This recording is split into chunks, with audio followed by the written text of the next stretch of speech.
All right, so this is session 3 of 4 of Reign of Crows. This is our sort of riff on Game of Thrones, trying to play some of that out with some Fate tools, seeing how that works. We've done a session of world building and character creation, and we did a session last time of the first season, spring. We kind of work in seasons a la Blood and Honor, and we had events that went on there. We're going to start today by talking about what we liked from that structure of last time, what we didn't like, what we'd like to see more of, or what we'd like to see less of. So to reiterate what we did last time, we kind of started out the group together. We had the head of household kind of set some agenda topics. There was some follow-up from the previous session investigations. And then the players went off and everyone did a couple of seasonal actions, which were sort of framed scenes where they did operations against other factions and they got things together. We did 2 of those, and then we brought the group together, and they planned out a sort of major operation, which was to go to another family, make ties there, and made some significant changes that's going to have some real fallout on the world from there. So I'd like to sort of open the table to things you wanted to see more of, criticisms. I mean, let's talk about this as kind of an experiment. So things that worked or didn't work for you. I have some notes myself, but I'll open the table to you first. In fact, I'll make Sherry say first because she's my wife, so we'll put her on the spot right away. Let's see here.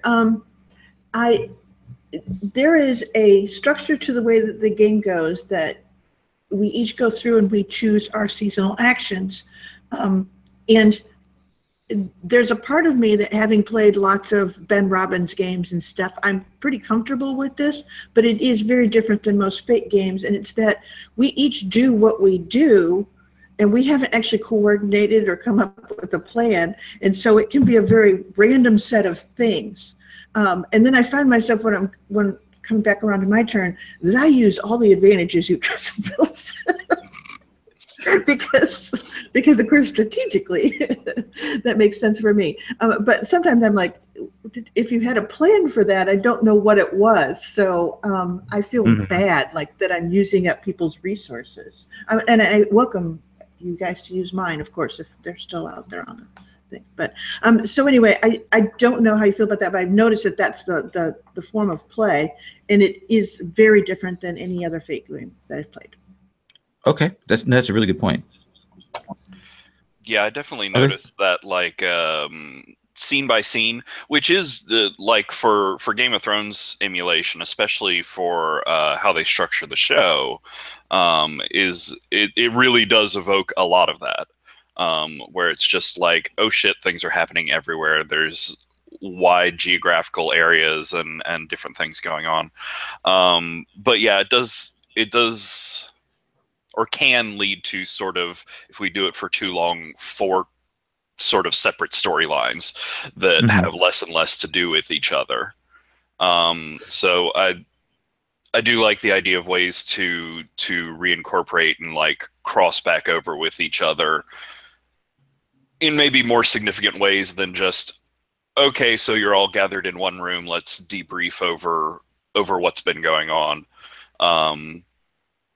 Stuff like that party scene that we opened on, just because we were able to like pair up and interact in different combinations and affect each other in different ways while something important was going on. Interesting. Okay. Yeah, that makes sense. Well, one of the things we could do is, and I think David actually we saw the same problem when we did Legacy, that there was we had kind of a move between individual stuff and then bringing people together, and that level was an issue. One of the things we could do is when we do seasonal actions, we could say, okay, you're gonna do your seasonal action, and you're the lead on it, but you have to bring another character in. And maybe say, okay, and offer it out. And so we make sure that every one of those things has at least 2 people in it. Does that make sense? Yeah. Are there assistance mechanics in Fate, or does it come down to creating advantages for each other? Yeah, create advantage is really the assistance thing, and you can Gotcha. abstract it and say, I am assisting by doing this, and that's an easy way to do that. Is it? Well, yeah. First, I want to say, I like the flow of the structure of it here. It doesn't. I haven't actually played a regular, Fate proper, so to speak. But this reminds me of when I used to play Birthright back in the day. Very much. Yeah. Yeah. But I think your system actually functions better than Birthright. It's much more open-ended, and it actually flows better in that way. I just had a question with it, or an idea, and I don't know if this actually works. It's sort of the flashback idea. Okay. That during someone else's scene, one person or maybe someone else could jump in and do just a flashback about how they helped that person. It's kind of like that whole heist mechanic where you start doing the heist, and then you actually do some scenes where you show what you did to prepare for it after once you've hitting the specific encounters. So I don't know if that's let's do it where I think that's a great idea. Let's do it where when you do seasonal action, you nominate somebody to come along with you, and they can either do it as they're with you, or they can do their flashback within it to assist, and then we make sure that at least 2 people are in each scene. Other thoughts? That's a good way to like fake a feel of intricate planning without spending an hour planning. I think that this does a great job of emulating the Game of Thrones style of storytelling. That style of storytelling may just not lend itself to live play. Like, I could see this being a really good sort of system for a play-by-post. I think it is definitely PBTA. Play-by-post friendly. Yeah, like more so than like live play, because like I love like getting to hear everyone's stories, but I think everyone feels a little bit like, well, I need to hurry up and let everyone else play. But in a play-by-post, that's not really the issue. No, that's a great point. And it may be that when we end the experiment of this, we may go, okay, well, we see where this plays more strongly. I agree with you on that. One thing I do miss from standard play is that we didn't get last time is essentially just like kind of downtime personal scenes about each other's, about the characters. And so that's another thing that I think this sort of very hard structure doesn't necessarily lend itself to. So, well, how does because thinking about the way I played last session, how does like recovery and getting rid of stress happen? Could there be a work-in of some sort of like social downtime scenes to help with that? Because there is sort of this constant running pressure of like, these are big kingdom events and you really feel like you need to do well at them and you have to succeed, so you're spending a lot of things. I was, at least.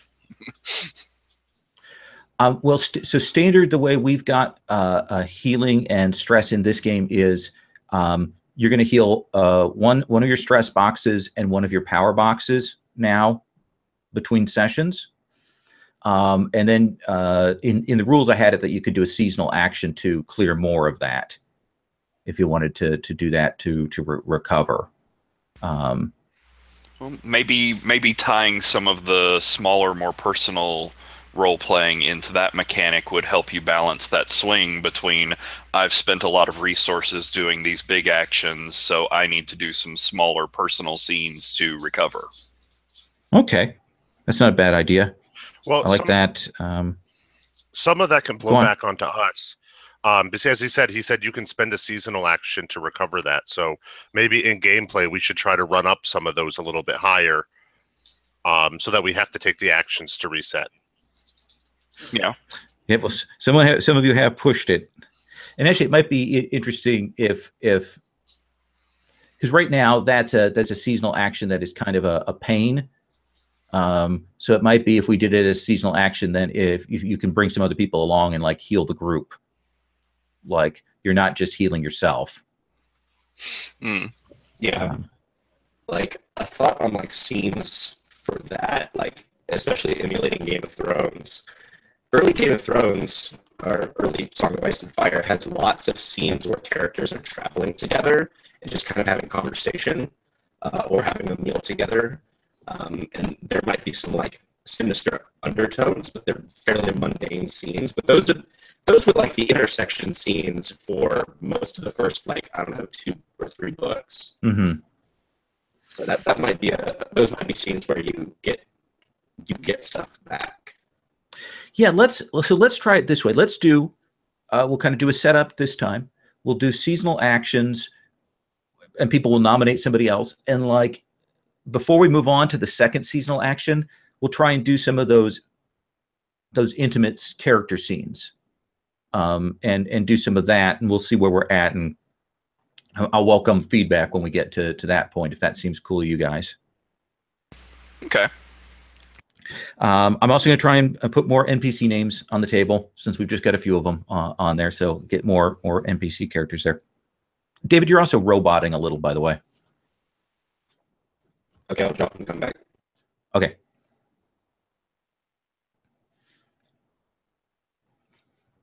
And when he comes back, I will have you introduce yourselves, and then I'll talk about events that are on the table.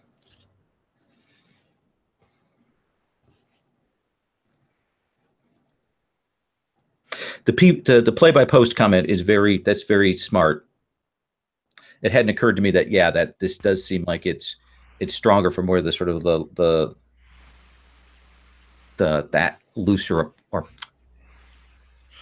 more individuated approach. Well, I think it could also work well in like the Birthright approach, where you have, Birthright, you essentially had 2 different games that you played, so you could easily incorporate this over the top of another Fate game. Oh, that's an interesting point. Yeah, and this could be sort of your alternate sessions or something. Do layers. Neat. And my brain always works this way. I've been thinking of a way to hack this, in that a game I've always wanted to play is where you play Pentax, the evil corporation from White Wolf. You play the Pen. So this actually seems like a really good system where you could play the Pentax boardroom. Yeah. It's interesting. Well, I think one of the things is I'm borrowing a little bit in my mind from Blades in the Dark, but that's a game that does, by its very structure, keep everyone together more tightly. So I don't know, some of the tools I'm borrowing I think needs more adaptation. All right, so what I'm going to do is have you introduce yourselves. I'm going to talk about the fallout from spring, and I'm going to talk about what is going on here in summer. If I get anything wrong or I miss something in terms of restatement summary, please feel free to stop me. And Sherry, can you begin by telling us about the Rudapest? My character's name is Rudapest Solren. She is, at this point, considered one of the heirs to the family line. She's very good at diplomacy. Her name is the name that is used, well, it was the name of the foremost matriarch of the Solren family, so every family has a Rudapest in it. She's only one of many. She concentrates on getting along with people and doing what seems like helping them get to the thing that's in their best interests, which is not always the kindest thing, but sometimes you have to be cruel to be kind. That's Rudapest. Let me ask you a question. We established last time that you were the heir, and that Rebecca is your sister. Yes. What is your relation to the head of household? Let's see here. If you're his heir, why is that? I think it's because my father was the heir, but he passed away. I think that's, yeah, well, it was cut down in his prime, of course. But essentially, we still sort of have that family favorite sort of label running through our family. So that side of it is just that the head of the family, Belloc, preferred my father. And so for some reason, I've stepped up. I mean, I'm assumed to be the one that will be the heir. Not that she's all that keen on it. It's just that that's the assumption from the rest of the family. Right. Unless, of course, you are cut down in your prime. Exactly. I recognize Okay. that. All right. Hawthorne Soul Wren. So Hawthorne is a member of the Duskwood Society. He's part of the echoey. He's part of the sort of magic guild of this world. He was sent off to join them and train with them at a very young age. So and has only recently come back to the family. So he's sort of walking a line of trying to rediscover how to be a soul wren, how to balance his obligations to the society and the obvious obligations to his family. He's my magic stuff. I'm really good at uncovering like secret weird information. I'm good at helping our family push itself above its tier and its strength. And personally, he's sort of vain. He's very proud of his appearance. He's very proud of his knowledge and accomplishments. So last session, you were suddenly thrust into having to deal with your estranged father on a more regular basis. After having a season of that, what is Hawthorne's reaction to that?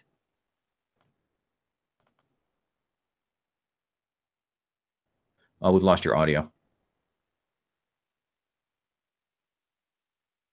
Cats.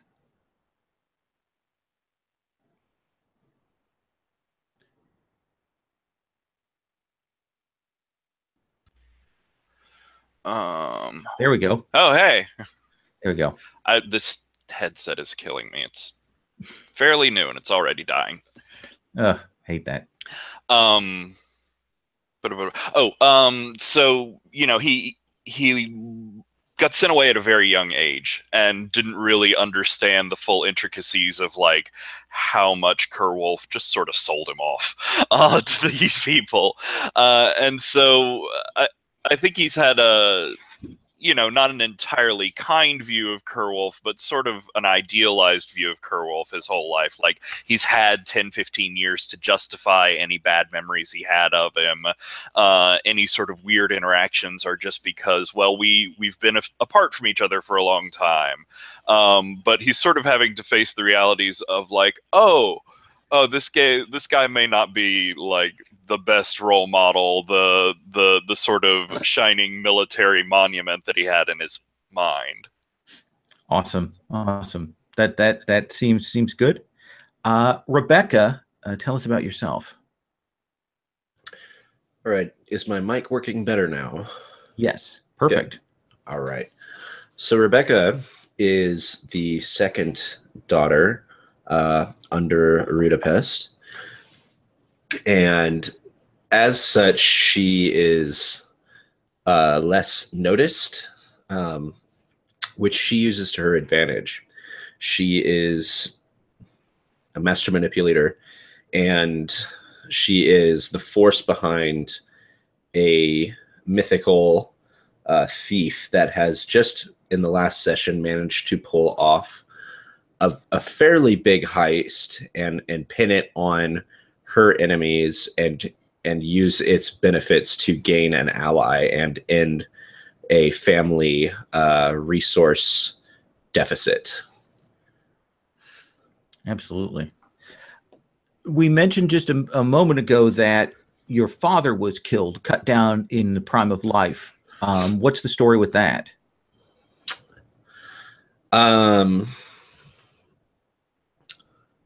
I think that is a big reason why we are on the outs with so many families. There was in living memory, there was a skirmish. I won't say it was a full war, but there was a skirmish of sorts over a central part of this continent, probably the area where the pass is, where the university is. Mm-hmm. There was it was some kind of dire situation where everyone needed that pass to move resources through to take care of their people, and there was one pass and 4 families, and it just wasn't. It was a very finite period. Like, it was just a few months because it had to do with the whatever season it was. And since then, like, boats and things have been built, like, especially we have built boats so that, like, we were never put in that kind of situation again. But there was bloodshed, and he was there, and he was struck down, probably a little bit caught unawares, because I think like the military showed up just kind of as a show of force. It wasn't ever supposed to actually come to blows, but it did. Okay. Is there someone in particular that's blamed for that? For the reason that it came to blows? I think it's a little bit for your father's death. Oh, like, I think that it was just too chaotic. It's like, okay, we don't know. No one has owned up to it. Excellent. I think if they did own up to it, it would probably mean, like, not just our family, but many like the rest of the families would have to do something about it. Okay. So we've got that interesting piece of fiction then on the table as a dangerous secret. All right. And finally, Kerwin. Yes. So Kerwin's, the former head of the household was Kerwin's brother. Oh, Kerwolf. I'm sorry, Kerwolf. Yeah, We got Kerwolf. Kerwolf written. Sorry. The former head of household was his brother. And when he got struck down, there was sort of this decision was made that these people were too valuable to be putting in danger this way. And so Kerwolf became trained as the family duelist. And the point was he was expendable enough that he could then fight all the battles for the more important people. So it's that was really sort of the functioning in his training was this event changed the trajectory of his life. So Kerwolf has never been allowed to be married. And part of that is a warhorse should only have one master. And so he's always been driven on that he's only loyal to the head of the household, and he's there to be their blade. So he's never been allowed to marry because he's not supposed to have that dual loyalties. And he finds himself conflicted now that Hawthorne's around, because he sort of wants to be a good father, but he doesn't know anything about Hawthorne or anything about really being a father in any sort of way. Is the office of that duelist, is that a new thing, or is that a thing that has been around consistently in the Solran household? So it's one of the things that noble families have been able to do this. Like it's not a new tradition that we started. This concept of having sort of a set duelist. And actually, it's one of the things I think that some of the weaker houses sometimes do. If they get a good duelist, they go out and they try to pick fights. Because that duelist can win fame and help advance the family causes. But I think Kerwin got put into that role. He had always been skilled with the sword and stuff. But it's when Rebecca's father died, or Rudipest's father died, that there was really sort of a jarring in the family that we need to be doing things a little bit differently. We need to be protecting the resources that we have. Awesome. Let me talk briefly about the fallout from the spring. Let me talk about actions that you instigated or were part of. One of the things is that a large number of mages from Irala and from other minor households were, as well as some of your own, were taken out essentially to the Ark and have established themselves there. And so they are a significant force, and you guys were instrumental behind that. So they are a thing that you can bring to use. The bigger houses have not done that. They're still holding off, but Irala has. There's still some question from the church about how they respond to that. Irala itself did send troops. They essentially have sent troops to your homestead for whatever summer campaign you wish to conduct against the woods. So they are at the ready. Unfortunately, Irala itself has also suffered greatly in the spring, owing to various church-sponsored purges, as the old church has acted against them. And more importantly, when they essentially had somehow managed to earn the enmity of the larger faction of the Lone Or, and the Lone Or has declared a major blockade against Irala, and has been imposing that and has significantly cut into their resources and their influence. So the Irala are in a very bad position, and the Lone Or are certainly talking about maybe pushing that even further. Though exactly why, most people don't know. In terms of other things that happened in spring, it looks like the Relwyn and First Perfect, those two families have been sort of in quiet negotiations about an alliance. There's a lot of movement on that score. There's tension between the royal household and the royal guard. I mentioned before that the royal household was stockpiling supplies. The royal guard then got in the mix of that. And probably most importantly, the other thing that would have happened in spring, I also had mentioned about some changes and shifts at the university. Towards the end of spring there at the solstice, there were a set of murders. And what were clearly agents of the Dark Forest went through and butchered most of the scholars related to the most ancient of lores, and killed them almost to a man. So that is what has gone on with that. So that's the fallout from spring. Any questions about the fallout from spring, or anything that you want to follow up on before I tell you what's on the table for summer? Any rumors about what those agents of the Wildwoods were that came into Gottmond, or what they looked like, or anything like that? There are dark rumors.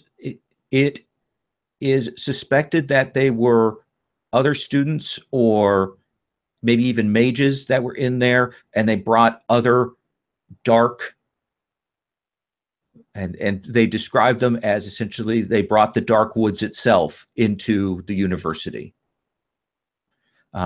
Afterwards, they found sort of dried, decay vines, roots, leaves scattered around the murder sites. Cool. Okay. So here's what's on the table right now for summer. That is sort of out in the open. There's something clearly happening in Lone Or. You guys have heard messages that something is happening within those lands. You've heard that the Royal Army is making some maneuvers, that they are clearly jockeying for position. There's a reorganization going on at the university following those deaths. And lastly, and perhaps most importantly, the regent, the aunt, has announced that the heir, Aratus Reckhavik, has been engaged to a senior member of the Relwyn family, a guy named Arzego Relwyn, older, but apparently she is pushing that forward quite quickly.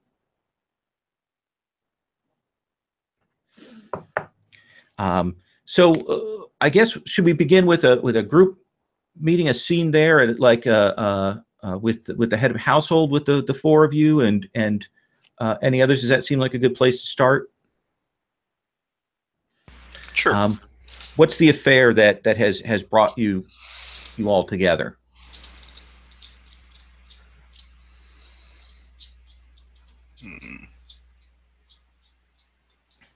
A holiday, a wedding, a funeral? I think that it probably has to be a funeral for essentially some of the people from the university. Essentially, that's in our region. I assume that those kind of get. Or Yeah. did we have to travel there? Actually, I don't know. Which would you prefer? I wonder if it wouldn't be an interesting scene to all travel to Gauntlet. Okay.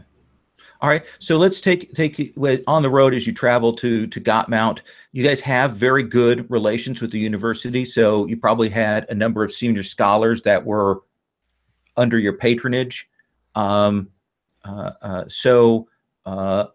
The you four are together on the road, discussing things and what you look to do. So what do we see of you, Hawthorne, on the road here? Hawthorne, he looks better than last time. He doesn't quite have as dark circles under his eyes, and he's got some of his like sparkly illusion spells going again. But he's definitely like just nodding off in the saddle as we're going along, sort of threatening to slip off his horse every now and then, which seems well trained to him because it just sort of swerves to rebalance him and catch him whenever he does. So he's sort of drunkenly going down the road. And where do you guys think you kind of, if we bring that scene up where the caravan, where do you guys stop off?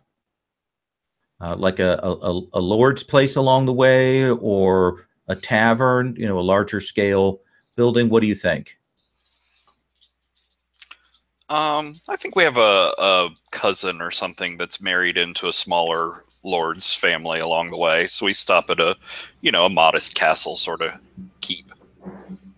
All right, so it's not that far from your areas. Let me see here. Let me look real quick on that. The Wren's Nest. So he holds one of the sort of the smaller port holds in the south of your kingdom, and he will greet all of you. Of course, turns to our warrior with the fame there first. So Kerwolf, and then to you, Rudapest, and he will gather himself in, and he is old, like old as the hills. This is a guy that all of you have known all your life, and he was old when you were young, and he's still old, and he's got this sort of, oh, it's so good to see you all, with the Rudapest coming in with that, and say, yes, yeah, he was this tall, and so on, and oh, the Hawthorne, and Kerwolf with the blade, and so on, and oh, and this is was it Rebecca? Rebecca, right? Oh yeah. Says yes. The hall has been made ready for you. Come in when there's a feasting and wine as well.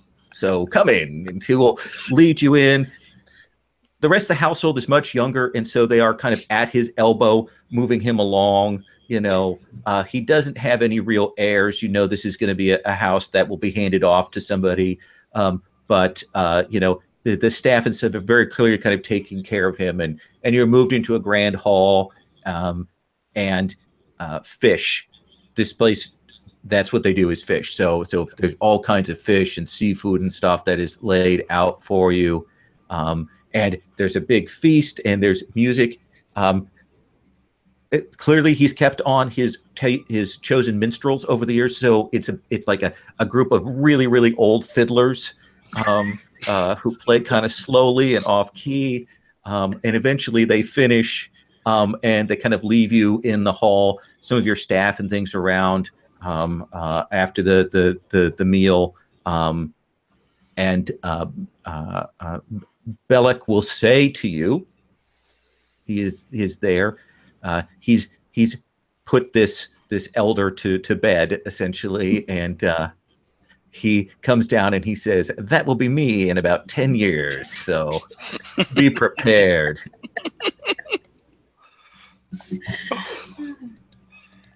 and he will say,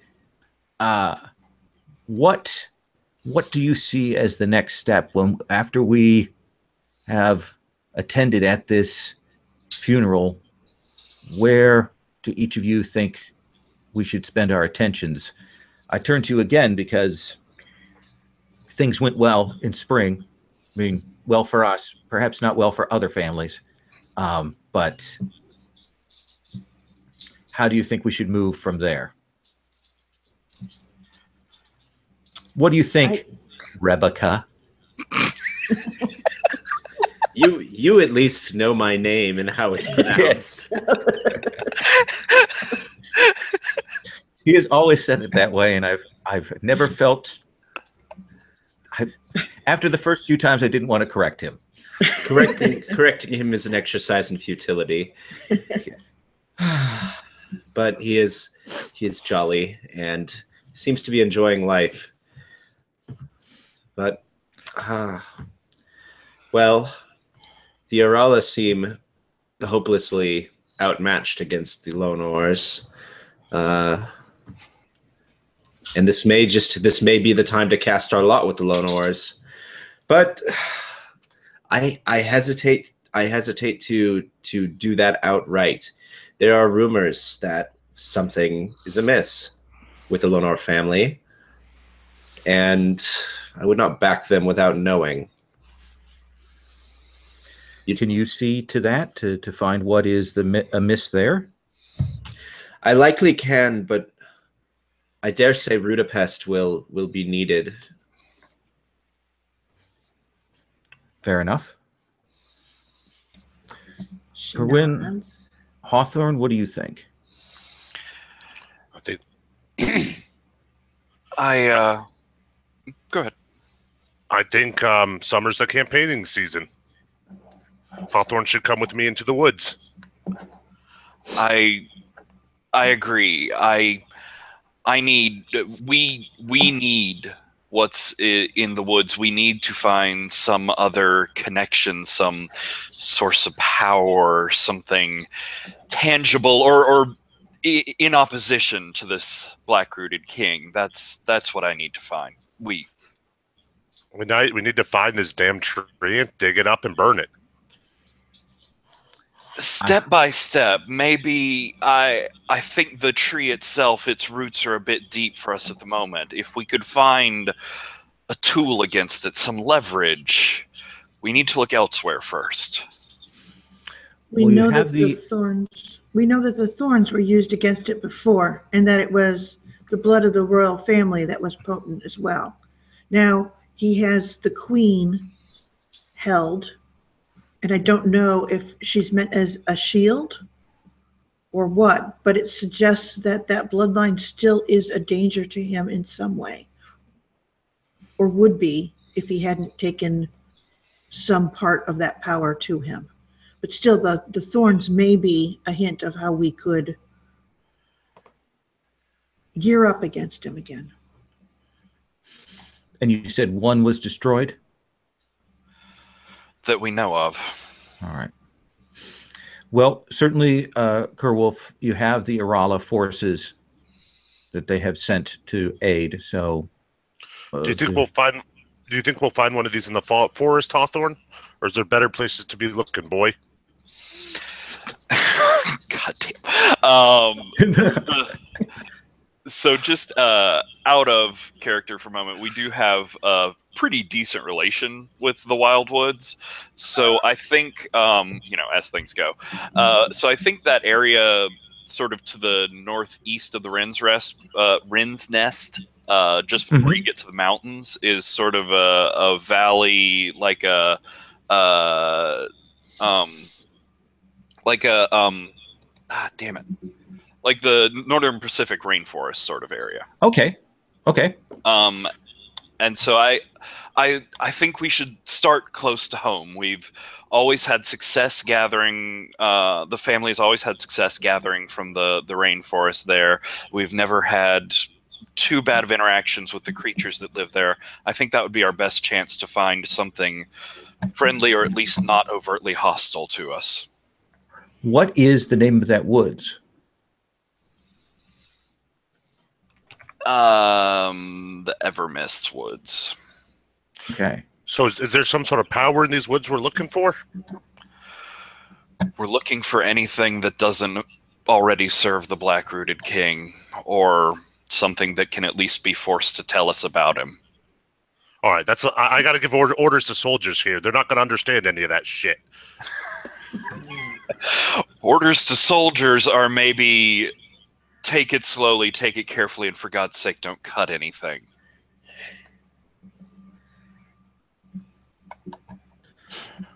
Yes, well, while the boys play soldier in the forest,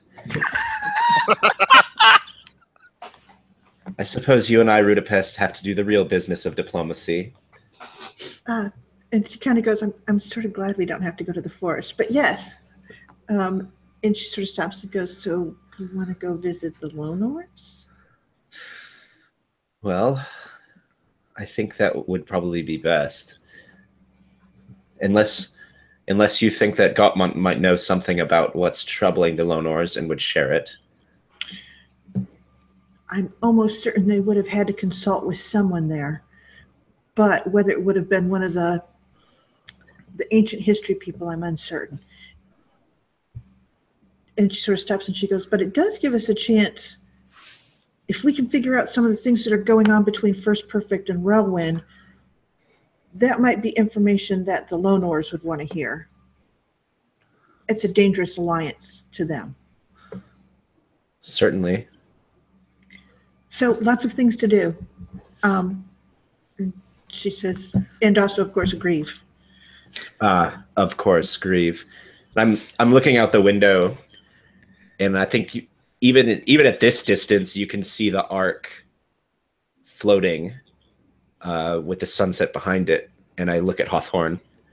Any word from your type aboard that big boat? My type are settling in quite comfortably. They haven't had any incidents yet. The distance, maybe just being off land is enough. It's not like the woods have a lot of hold out in the sea. They're having a difficult time readjusting to life there, but they're being treated well. You made some good arrangements for them. I appreciate that, Rebecca. Certainly. There's still the off chance they may discover something about the woods having to interact with such ancient boat. It certainly kept them distracted, but aside from some really fanciful reports, I haven't heard anything tangible back yet. Interesting. That seems like a good place to cut that scene. Does that seem okay? Mm-hmm. So why don't we? I heard a seasonal at Gauntlet with Rudapest and Rebecca. Does that seem like a good place to start? Sure. And then we'll come and talk about the campaign, and then we'll talk about the other things. So, what does we've established that Gauntlet is on a mountain. I mean, it has the mountain in it. So, and it's an ancient university. When we get there, when we cut in on that scene, when there's already been this funeral and things going on, and this is sort of in the diplomatic, aftermath and things like that. What do we see? What's the key feature that we notice? Rudapest, what's the big thing? I think one of the things is that it's a big place on the side of a mountain that's been built, sort of up and down. And that one of the things that you can't ignore is that there's this entire area of the school that, how do you say this? It was when the forest grew up, it was sort of pushed off the side of the mountain. And so it's like almost all the views, when you look out and look down the mountain, you see this part of the school down there sort of tumbled down it. So that's one of the big changes is just that a significant part of the, not a significant part, a part of the school where a lot of the scholars stayed had been sent down the side of the mountain. Okay. Like in the attack is what you're saying? Yeah, that essentially whatever it was that grew up, you know, pushed that as well. So. And Rebecca, in this school, sections have fallen down below, but there's still these great things. What is the thing about the university that appeals to your particular approach to things? What is there that you go, that's going to be useful to me? Well, before this attack, Gutmont was very proud of the way that it looked. So they kept wanting to expand, but they didn't want to ruin the picturesque look. So they built into the mountain. They built all kinds of structures that would be unseen. And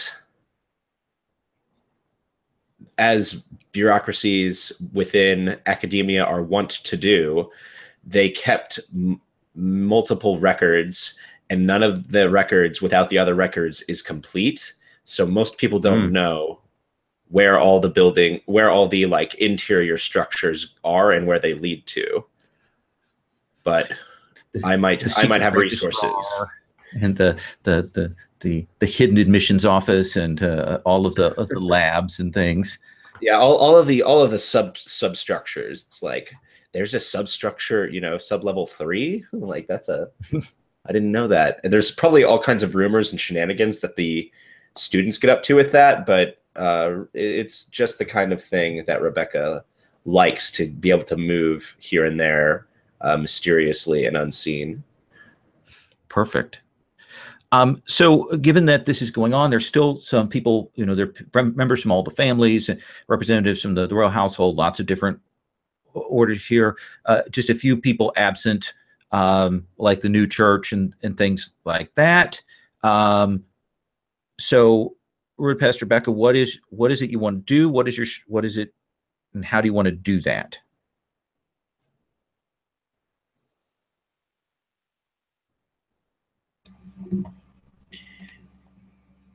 I think, let's see here. Well, I guess I have two things. I would like to find out, essentially, currently, who are the next rank of scholars that might have had some of the knowledge or resources of the ones that were murdered. I'm sure that that's a hot topic and much discussed, so that shouldn't be particularly difficult to get, because of course the school, that would be one of their most pressing concerns. But the other is that it's a chance to get a sense of what's going on with the First Perfect and the Relwyn, and what that alliance is about, just to see if we can figure out how to put a wedge in that. And that's in preparation for going to see the Lone Oars. Okay. So that sounds like a discover action, talking around about things. How are you helping out with that then, Rebecca? I'm just consulting with different teachers or professors than Rudapest is. There's just too many. We have to cover them all. And I think that we're like coordinating it so that we kind of can play different things that the different professors have said off against each other, to just kind of goad them into saying more, you know. Well, Professor Sherwin told me this.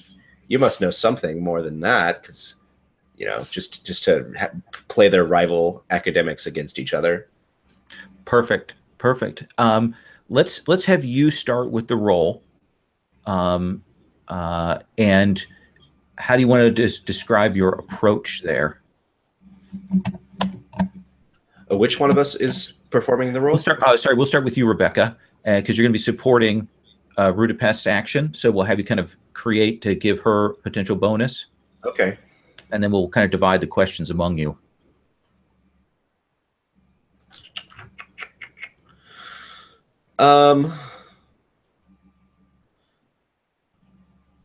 Probably charisma and knowledge, I guess. Okay. Yeah, so go ahead and roll with a +3. Okay. Roll for your party. What's your color die this time? Green? Green. A -1. Okay. Okay. So you've got a 2 there. So you can give her essentially a boost, which will give her a +1 on her action. Okay. Want to bump that up at all?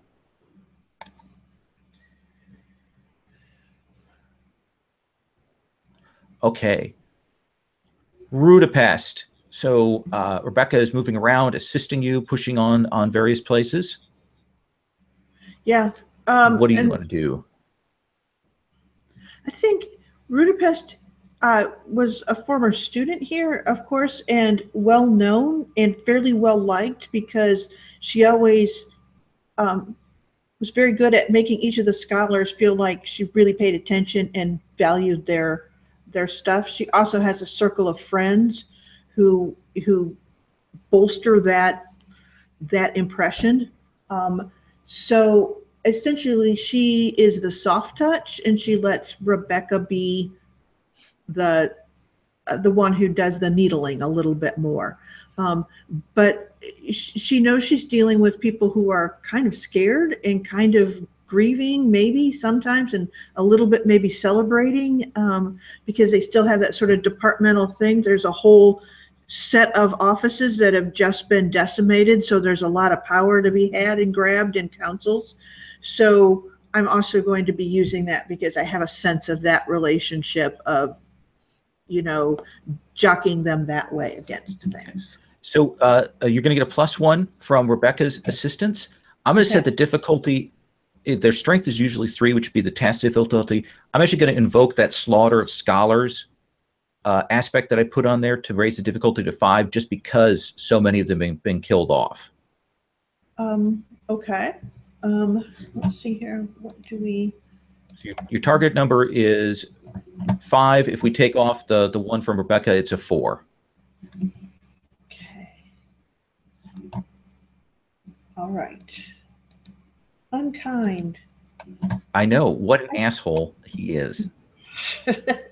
I thought it would be a disadvantage to them, not to us. Dang it. All right.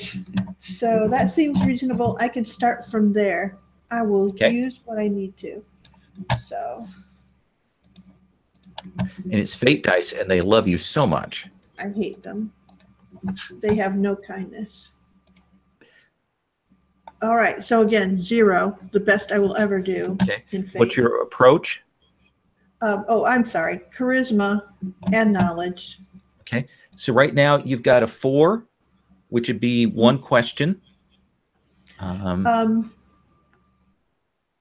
Yeah, and I think that, and that would be lovely, but I would like more than that. Okay. What do I have to get 3 questions? To get 3 questions, you would need an 8. An 8. Oof, that is difficult. Let's see here. You could mark one of your connections. Yes. To increase, and that would actually end up getting you a total of +3 because you'd get an advantage on them. Okay. Well, then I will do that. So that gives me a +3, which is how many? Now you're at a 7. Okay, and then one more. I'll take a stress. Okay. So I'm going to give you a question, okay, and then I'm going to give Rebecca a question, and then I'm going to give you a question. Sound good? Mm-hmm. Okay. What's your first question?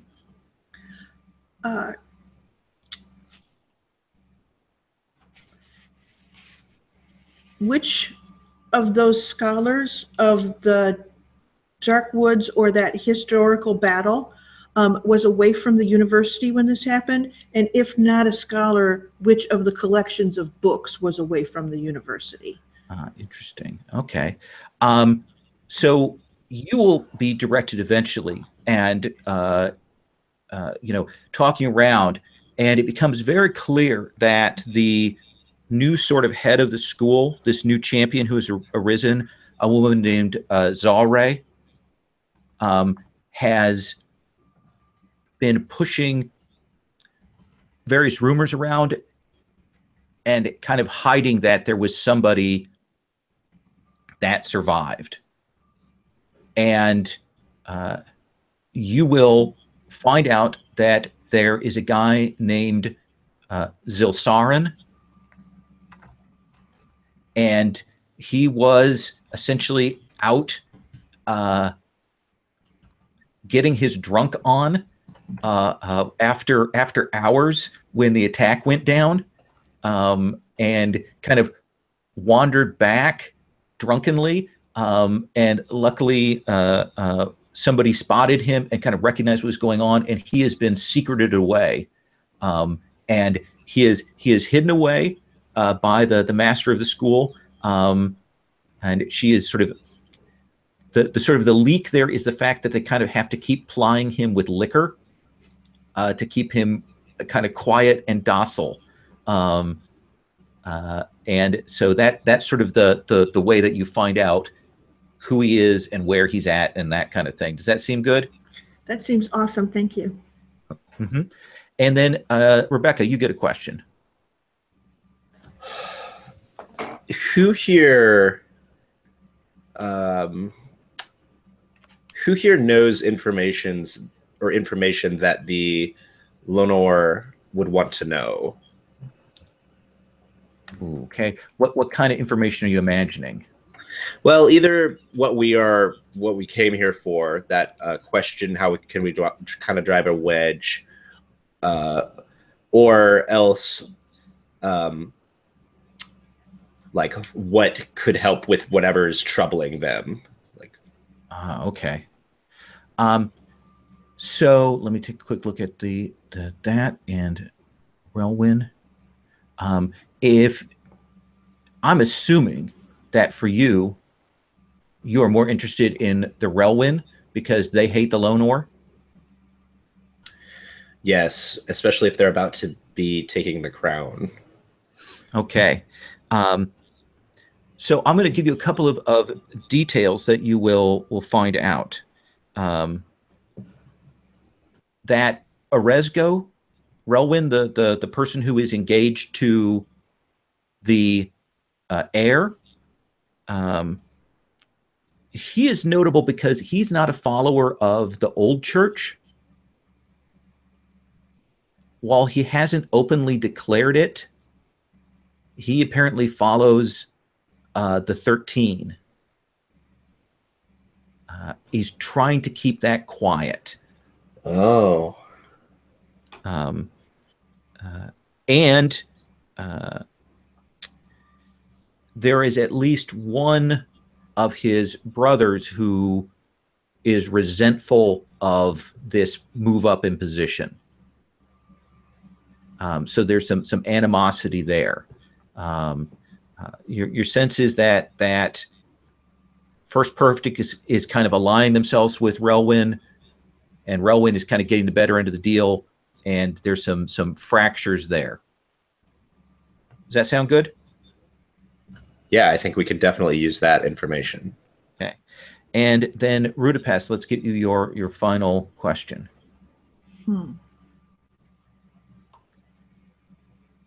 Let's see here. Rebecca did so well. Let's see here. I think the question I have to ask is how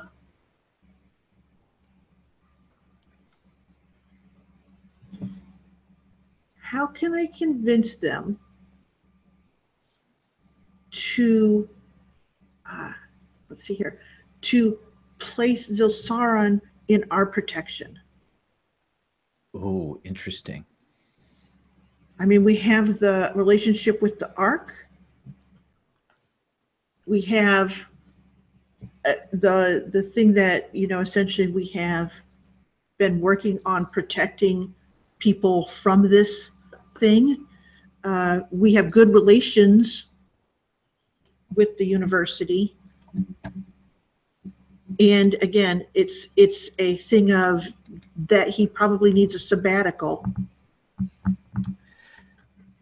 You will speak with Zalre, and she will meet with both you and Rebecca. She's older. She's one of those figures who has been kind of around in the background at the school. She's one of those people who has always been maneuvering things and keeping things steady. And so she was the hand that guided things out of this catastrophe. And you indicate to her about Zilsaron, and she will listen, and she will look at you two, and she will say, I understand it that you have friends at the Ark. And Rudapest nods, yes. I also know that the Solrens have a fine and well-regarded sailing fleet. That is true. We will need to disperse the school. If you will put into service a significant portion of those ships in the service of the school, then I will hand over this scholar into your protection and care. Essentially, she's asking for you to spend your surplus ships to get this.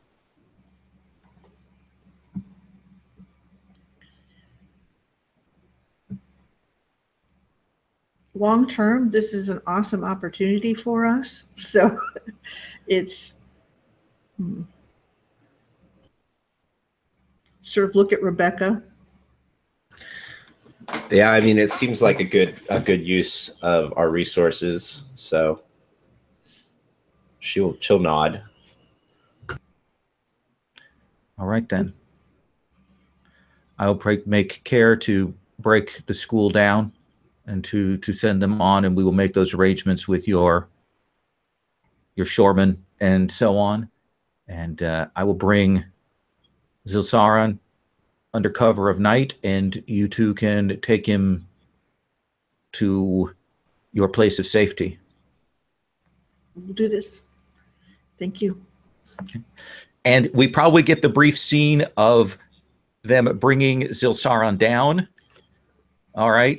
And well, with the girls. Oh, and then the priest says, hello, then. So they gave me, oh, this is quite going to be, yes. Awesome. We bundle him up. We try to keep him sort of comfortably drunk, but not actively destroying all of his brain cells, as we may need a few of them. One of these days, we're going to have to dry him out. I know, exactly. He moves between drunk, well, actually, and being handsy with the hands. He does require some careful attention and management.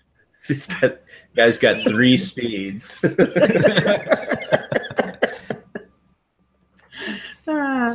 Couldn't have All happened right, to a better person. Okay. Yes. Let's cut to here with Kerwolf and Hawthorne. The Irala forces. What do you think they sent? What are the forces that are accompanying your people? You know they're strapped for resources right now.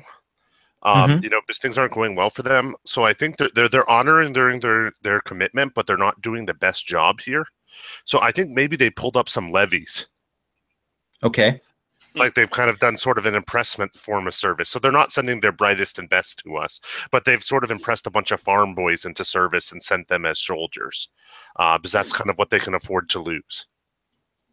And let's say that they also have given you at least one high noble a woman sort of to lead that, plus some of the people that you pushed on last time have managed to get themselves. So you've got some good trainers.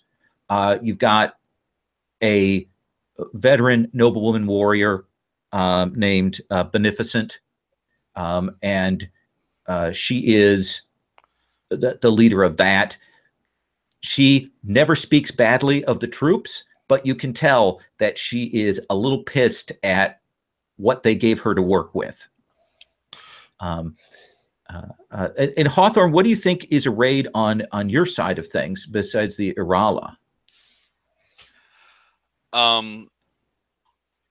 So I think, wisely or not, like Hawthorne has managed to convince the family to hold back a couple of other Duskwood mages. Okay. Just so that he'll have some backup, and I'll say 3 of them. So Okay. the 4 of them have been working together to carve up a number of amulets. They're like little wooden tree amulets. They're carved from fallen wood from the Evermist in particular. Okay. And so they're made into put on leather thongs given to the soldiers, especially the ones that Hawthorne believes that he's going to talk Kerwolf into like leaving most of the soldiers and forces outside and just taking an expeditionary force in, because that'll be less threatening. But yeah, these sort of amulets to make them more native, give them free passage through. It's sort of a ritual we're working on. Awesome. And we definitely have Kerwolf's household guard as much as he wished to bring there. So what is your objective? Where are you headed? I want to get into the very dead center of the Evermist here and try and commune with the powers that are living in the center. So that is what Hawthorne says is the objective. Kerwolf. What are you going to accomplish by this? We're going to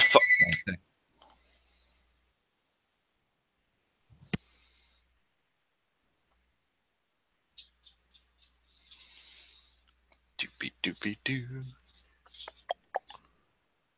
Sorry. All right. Yeah, what do you hope to accomplish by this? We're looking for allies. We're looking for some advantage over this mysterious enemy that you don't know anything about, and that your forces aren't going to be able to touch. These are ancient mysteries. We need to turn over every inch of this forest until we find whatever there is there.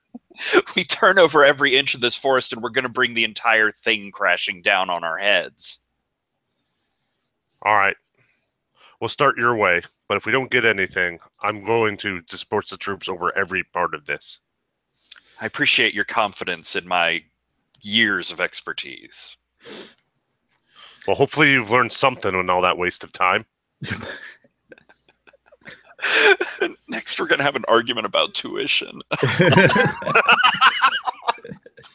Can't believe you took those electives.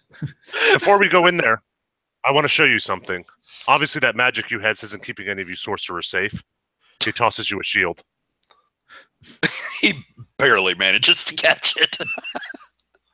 That is your weapon. Hold it up. All right, and he's got it like by the edges. And Kerwin knocks you on your ass. If you fall down, you're dead.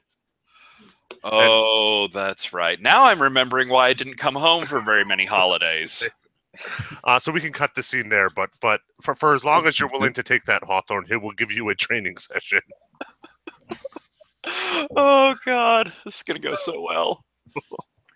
All right. So it sounds to me like Hawthorne's kind of taking the lead in this scene, right? Yeah, I think so.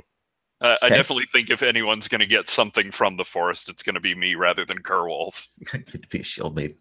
All right. So describe to me then, let's start with the support. How are you supporting this? What is Kerwolf? What is it that you're doing? So Kerwolf is gonna listen to him there, and we're gonna get together a small group of our guards, like the best sort of our best soldiers. Mm-hmm. So we can't have a competent force in there to provide protection. So that's what we're doing. We're going to I guess that's what our support is. Yeah, we're going to provide the expert there, and then we'll get someone to do the trailblazing here to make it easier for him to get in there. Okay. What I think our protection offers is Hawthorne. Maybe you can push things a little bit farther, knowing that you're not completely exposed. Like you might be able to take risks with magic that you wouldn't normally take, because you're going to have a your back's being watched, so to speak. Excellent. So how do you're kind of doing your leadership on that? We know that's with military, but how do you want to describe that approach, that coordinating and leadership? Oh, this is force. This is everybody get in line and do what you're told. All right. So you are being a hard ass throughout this. Let's have you roll then with +5. Okay.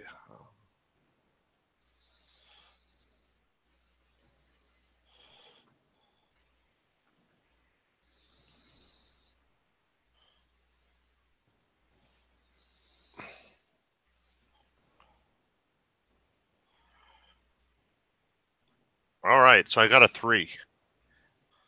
So total of 3. Total of 3 because I had 2 minuses. Okay. So I say you'll give him a boost. Essentially, you'll give him a +1 on that. But part of the problem is that the woods here, the paths shift all the time. They change, and it becomes more difficult the deeper you get in to find your way. All right. So right now, then Hawthorne, you've got a +1. You're looking at a high difficulty, but you can kind of push on this. So tell me what your approach is. So where Kerwolf is using pure force, I think that Hawthorne and the 3 with him, they're trying to use every bit of their wits, their knowledge, the accumulated lore about this particular woods that these mages have been living and working next to for decades. I grew up around it, but I'm not as familiar with the interior of the woods. So we're putting a lot of strain on ourselves to try and constantly find the least dangerous, the most accessible route, because it's not just us, it's this tromping troop of idiots behind us that are making all sorts of noise and keep trying to like machete through the undergrowth, no matter how many times we tell them not to cut anything. All right. So you're going to be rolling. You've got a +1 from your father. I'll also let you invoke the human encroachment aspect for another +2. So you're going to have a +3, as well as what's your approach? Subtlety and wits and magic. Okay, so you've got +3 plus 4 more. Then 4 more, so you get a 7. You need to beat an 11. Okay. Well, let me roll and see what happens. Yes. So that's a +1, so 8.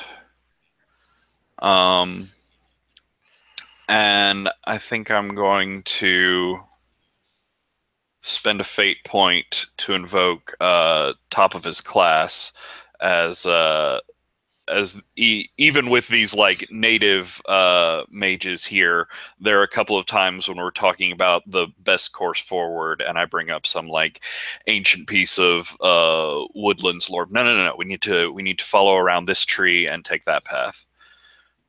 Okay. And then what do we got here?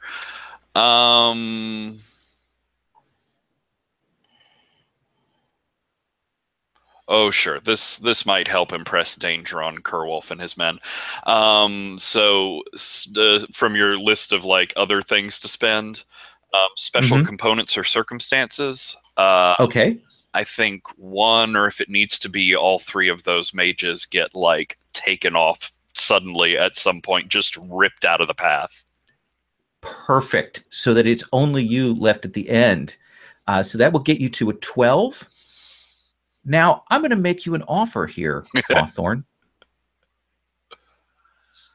You are, of course, beckoned by the wild woods. The woods, as you're traveling through there, it speaks to you. It whispers to you.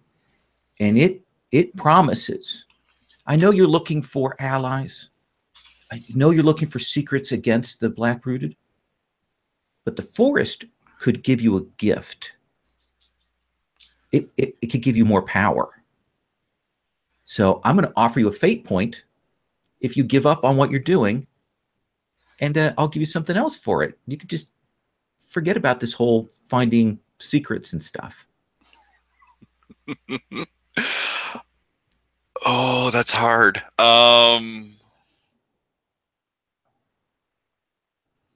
No, yeah, I think, Hawthorne came into this with a very nebulous hope or idea of what we might find, just this like hope against hope that there would be some force in the woods that wasn't supporting the king or that he hadn't infected yet, but he's not really convinced that this is actually going to turn over something. And he's got Kerwolf breathing down his neck over, we've got to get results. We've got to get something out of this. Why are we here? So I think if the forest or the woods are offering something tangible, something powerful, I don't think Hawthorne can resist that for very long. Oh, awesome. So you will get a fate point for that. And you can choose a new stunt. Ooh.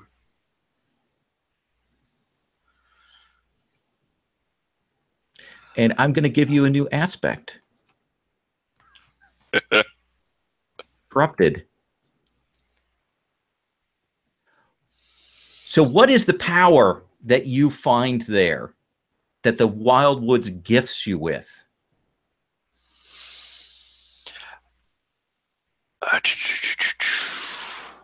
Oh, yeah. It's definitely practitioner. So I think as we get towards the center of the woods, but I know we haven't actually made it there. We got deflected off from the actual center and the knowledge of this woods. But it's as we're getting towards the center that these three mages like vines just shoot out of the, well, not vines, we're in a thing. So I don't know what's something appropriately Pacific Northwesty. Ferns. Ooh, thorns. Thorns and ferns. Yeah. Just reach out, the thorns grabbing around their ankles and ferns sort of coming around like thousands of fingers on their arms, just ripping them back. And there's just this spray of blood from them that goes all over Hawthorne before it starts to ignite in like blue flames that aren't hot but do send up this cloud of ash and smoke around him, and he turns around with a fire and a confidence in his eyes. We have what we need. We have what we came for here. This is the power we're seeking. All right, let's get out of here. Move. And he throws his shield out there to come protect Hawthorne as the forest continues its assault, and it starts hitting the soldiers now.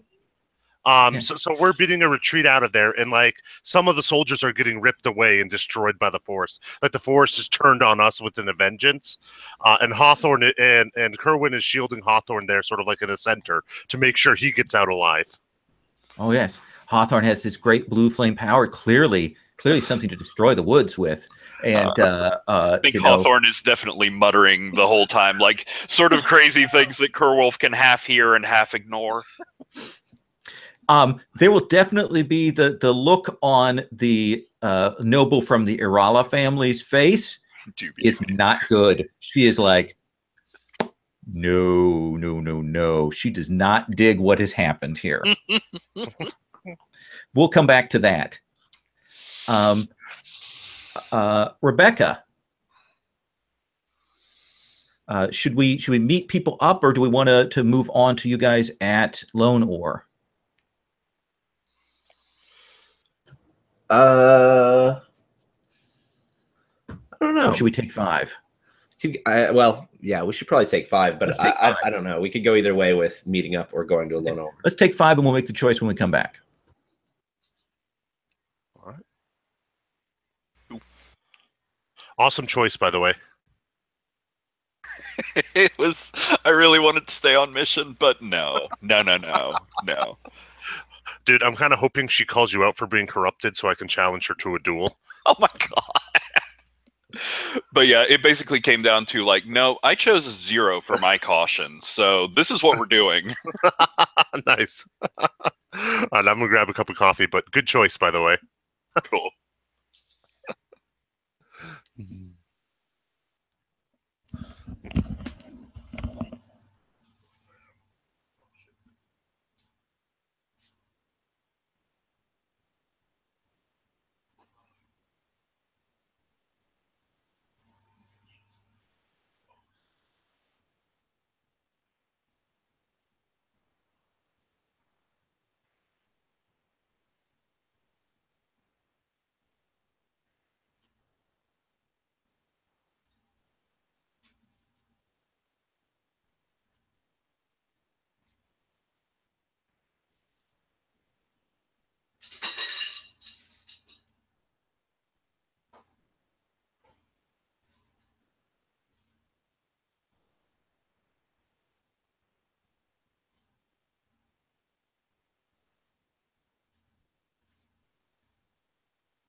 Questions?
Oh, are you able to hear me? Yes. Oh, okay. Sorry. I thought I couldn't hear you there for a Oh, second. no, it's just muted. Oh, okay.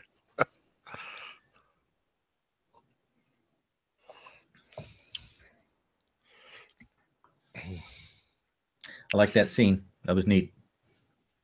That was pretty cool.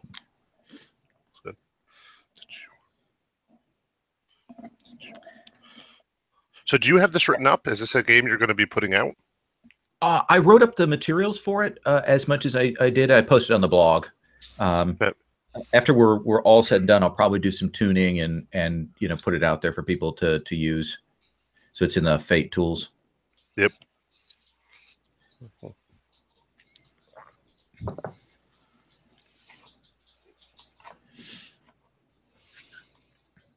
Sherry, are you back? I am. Okay, just checking. So Rebecca, which would you prefer? Should we go on and do the Lone Ore? Or would you like to meet up again? Let's go ahead and move on to the Lone Ore. Okay. So this is after the university. This is later on in the summer. Hot summer. As you guys travel through the land, the woods are rich and deep this year.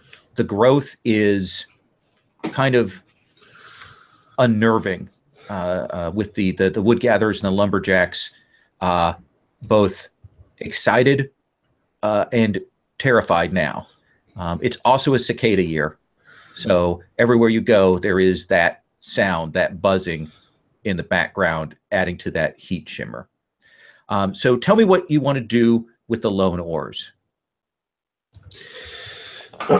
Well, I think we want to solidify this rift. And, well, we kind of had, I guess, kind of two things that we were talking about doing, right? Right, Budapest, we wanted to get them kind of against The first perfect Relwyn Yeah. thing. And we wanted to give them ammunition. Right. We wanted to do that. And we wanted they're currently blockading the Arala too, right? Mm-hmm. Yes. And we wanted to try and, or at least I wanted to try and prod them into pursuing that a little bit more. I know nothing about that, so I think, or do I? Do I know that this is all your mechanism? I'm not sure where the extent to which you've told Budapest. Yeah, I mean, I don't think it's a secret that they are close to war with the Arala, and we're no friend of the Arala. So this might be a good opportunity just to knock them down a peg. Okay, that sounds good. So what is the scene? Do we see you guys working your way quietly through the land, or do we see you actually at the central hold for the Lone Ores, or something else?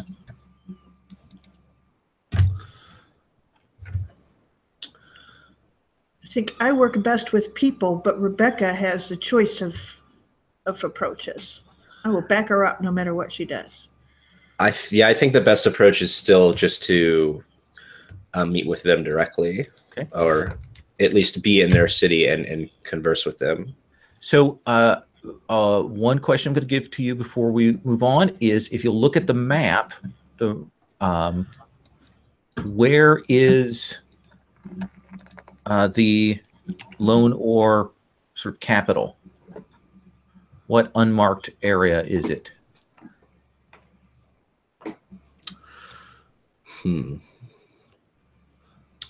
I think. Yeah. What do you think? I think it has to be mountainous, doesn't it? You'd think so, yeah. Like it would make sense that it would be near the Orala too. So this white one up here in the north. Okay. So I'm just going to call that Lone Or for the moment, since that's the easiest way to do this. And it's not that far away from, I mean, you guys can travel along by a boat up before you reach it. So we've described this as a mining. I mean, they have mines everywhere throughout this land. You probably pass through a lot of them. And I imagine that it's that kind of Tolkien-esque, have cut through the landscape. That the sort of they have mined everywhere, and they kind of keep doing that. So what is the notable thing about the? Whoop, I'm going to move the map back. I think we got that a little bit off there. There we go. What is the notable thing about the Lone Or hold, Rebecca? When you arrive at the city, if we get the vista in the glamour shot as you come up, what are we seeing? I think it's very much built into the mountain, kind of, very much like Helm's Deep or like Minas Tirith from the Lord of the Rings movies, carved out of that rock and into it. But I think it's got more of a Petra flavor to it. Okay. Less military, more like grandiose. Like Petra is cool, but there's only like the one spot. I think it just goes for a long, long ways. And a lot of that, and beautiful carved in open air like chambers as you come in. So I mean, it kind of open in that way. Is that what you're thinking? Yeah. Okay. Beautiful grayish, white stone and marble and ancient carvings. The shot is probably you and your group coming in through one of the great archways to be met by one of the Lone Or leaders. So we'll say that the leader of the Lone Ors is named Cordal Lone Or. He is a little bit, he's one of the younger leaders, striking. He is good looking, or at least he would be, but he was in a mining accident in his youth. So there is that thing where half of his face is sort of paralyzed, has a few scars on it. But it's the nerve endings have clearly been damaged there. And so half of his face remains sort of perfectly still when you're talking with him. For you, Budapest, what is the thing that you like most about this place? If you've been here before, what is the thing that you find striking? Well, though they are miners through and through, I think the thing that's really striking about these rooms is how they've channeled water in. And a lot of the rooms have like constant waterfalls, and there are little canals that run through all of this. And it's essentially, it's a place that it ought to be really echoey and stuff because of all the stone, but they've used the water to manage that noise. Nice. It ends up being a little bit cold and chilly because there is all the moving water all the time keeping things, but it's always lovely, and every conversation is intimate because you do kind of have to lean in order to hear one another, except for a couple rooms where there's actual whisper things, where they can be heard. That's awesome. And we've established the Lone Or as the most wealthy family, so these rooms are decorated well, as opposed to the Orala, that sort of threadbare, worn out look. They are are striking and well positioned and so on. And so you'll meet with Cordell, and he welcomes you. The basic diplomatic things, and we'll speak with you on various matters. But when we get to figuring out what you want to do, give me a quick statement of what your goal is, Rebecca, and then I'm going to see how Rudapest is going to help you with that. Okay. I think that I'll leave them to their own devices with the Arala. We'll focus on getting them to be against this alliance of the First Perfect and is it the Rowan? Rowan. Okay. That seems like a good tactic. Rudapest, how are you helping with that? I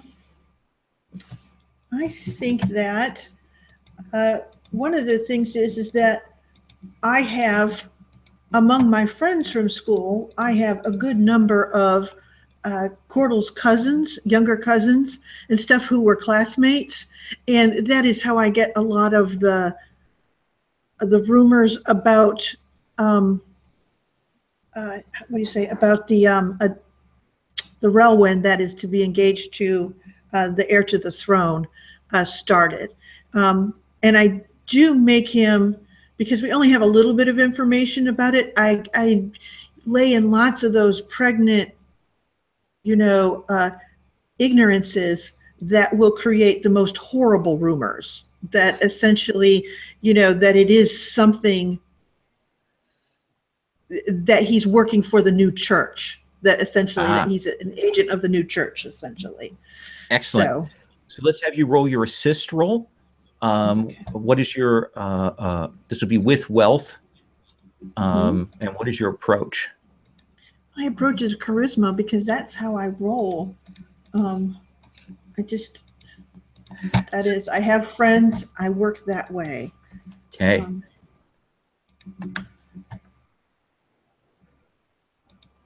Oh my God.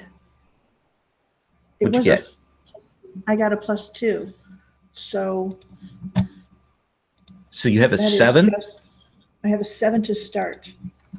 Okay. So you're going to give a big boost to whatever Rebecca does. So how do you want to describe what you're doing? What does it look like? What's your approach here, Rebecca? So I'm basically just laying the groundwork for them to move against the First Perfect and the Relwyn. And I'm playing on the Lonor family's pride.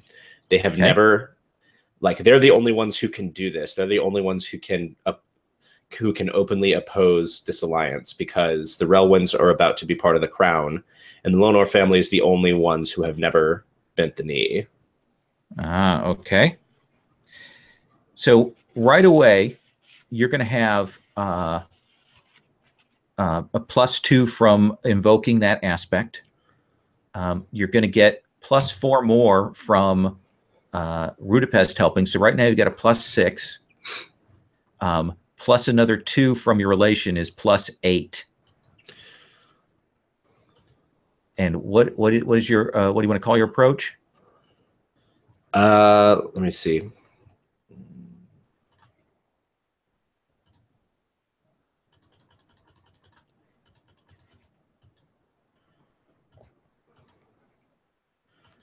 Is it more charisma or wit, subtlety? Oh, I'm trying to. Which tab is it under? Characters. Jesus. There we go. I keep flipping through and going, gee, where is it? That's another piece of feedback.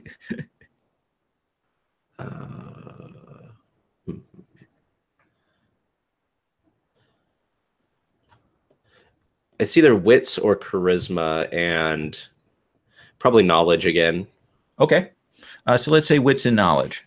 Okay. So you're rolling with a plus 12. Wow. Okay. The difficulty right now, because of their size and so on, and their tier, is an 11. Okay. Well, I got a -2, so we're at 10. Okay. So do you want to spend anything to bump that up? Yeah, I'll spend a spy to ask a question about a faction, and then create an advantage off of that. Okay, so I'll take you to a 12. What's the question you want to ask about the Lone Ore?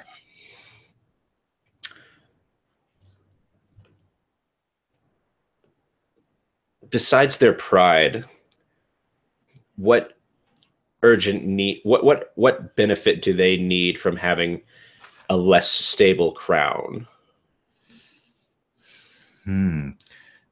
That is an interesting question. They clearly think that the time has come for a changing of the royal line. They will never say that out in the open, but if the line were to fall, the Lone Ore believe that they could step in and be the new royal line. Does that seem like a good answer? Sure. Okay. They are more ambitious than you would have given them credit for. So you're at a 12 right now total. I will tell you what, I'll make you an offer. We can take that to a 14, which means I'll give you a couple of things if you'll let me hit your trouble aspect for something. Ooh. Ouch. These are the like wrong people to find out about any of that, but Do it.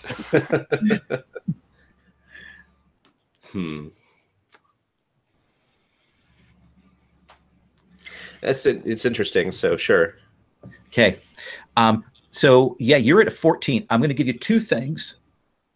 What are the two things you want to come out from this negotiation, from this discussion? What two things should happen? I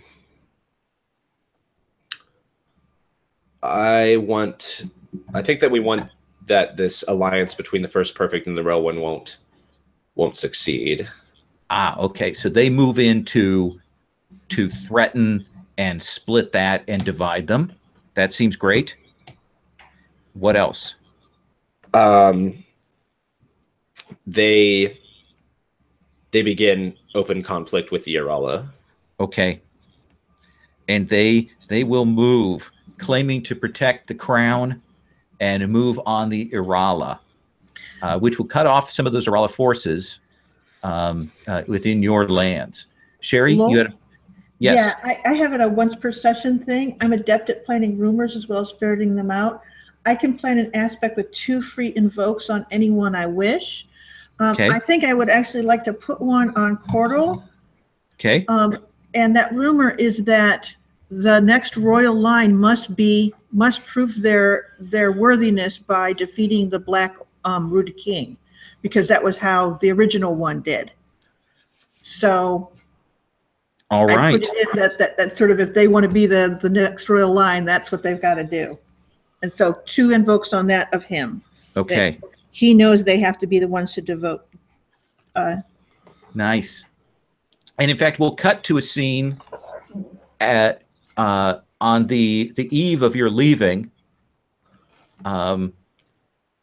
Rebecca, where you are summoned to meet with Cordal. He asks to speak with you privately. And when you arrive, I assume you take him up on that offer. Sure. He will gesture for you to sit down, and he will sit across from you. He's slightly older than you, maybe 5, 8 years. And he will say, I I'm something of a scholar of events, as it were. I I have turned myself to that, since with my appearance I am not a man of the people, as it were. So what can you tell me of the Crow? I just lean back. Well, being somewhat of a observer myself, I know that the Crow has been striking against royal lines, and my sources suspect he may be involved with the Arala, though it's unconfirmed. Yes, that is very good information. I wanted to confirm with you, since I knew from my sources that you had crossed paths with the Crow, had been close by, that there are certain overlaps there that suggested to me that well, that you were pursuing the Crow, right? That's what's going on? I can't have it be known that I'm following this Crow.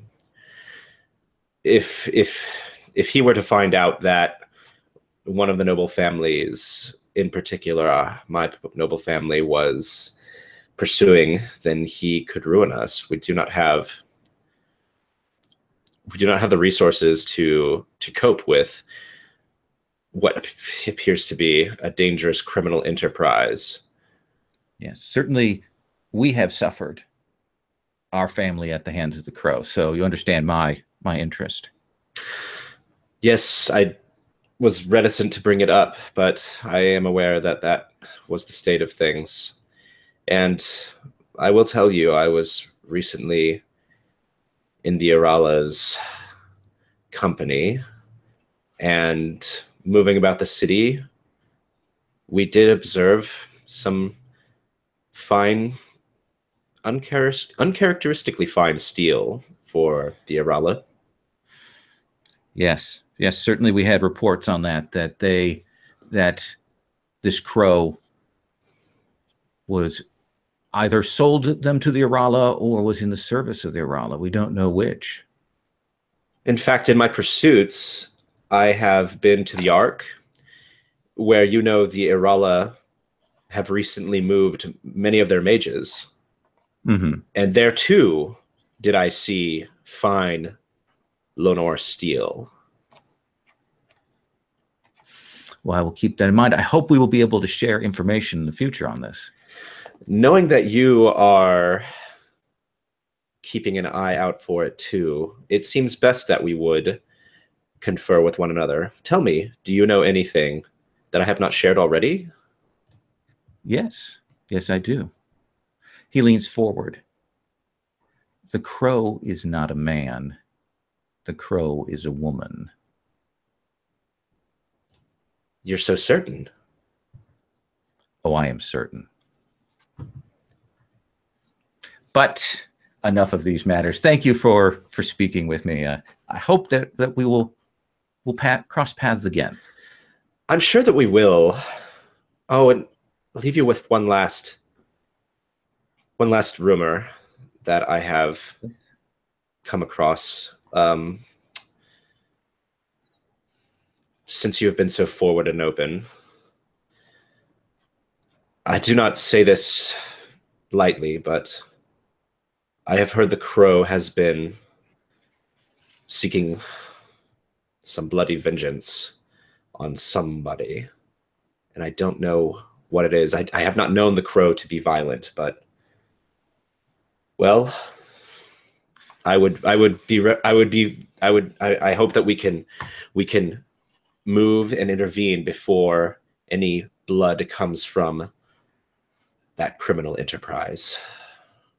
I would hate it if the matter were to come to blood. So yes, I agree with you. Indeed. And he will bow, and we will cut the scene there.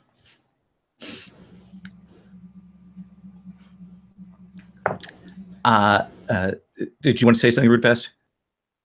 Oh, I just had a thing of her coming back from after beating him and Rudapest like waggling her eyebrows and going, so are they talking like a match? Because to her, Cordell and Rebecca seem like a good.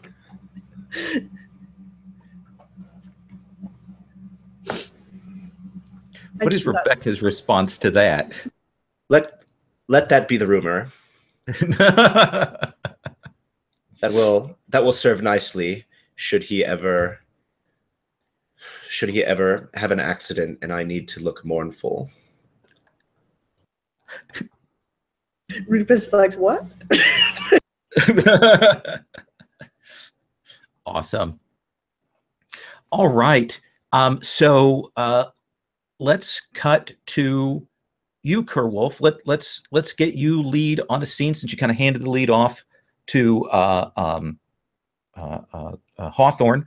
So and Hawthorne is still with you. What is the scene that we want to do with you? What's the objective that you have now? Probably you have the Irala forces and things with you, and it's becoming clear to them that they're not going to be able to return home soon. They lost a bunch of those. So can we back up in the woods slightly? I want to do something. Just so the goal I want here is there to be no suspicion of Hawthorne. Oh, okay. So the scene that I have coming out here is once we started getting attacked in the woods, we sort of formed up ranks, and now we're at the point where we're getting out of we're still in the woods, and everyone on the expedition has been killed, except for Hawthorne, myself, and the lady from Harala. Wow. Oh, awesome. So the scene we see is the three of you coming out of the blackened, bloody forest. Your handpicked men that you brought with you, a simple sacrifice, a cost, but she comes out and she is looking with some suspicion upon Hawthorne and looks to you. Obviously, there was a sacrifice that needed to be made, but Hawthorne, did you get the information you needed? So Hawthorne is standing there coming out of the woods, and I think just coincidentally, like nearly every time someone got killed, he got splashed with more blood. So there's just this, as his robes are sort of dragging behind him, this trail back through the woods as he looks up and says, almost. And he'll look over at the Arala woman. And she still has her blade out. And she will say, Branch Irala walked into the woods to gather such strength and power.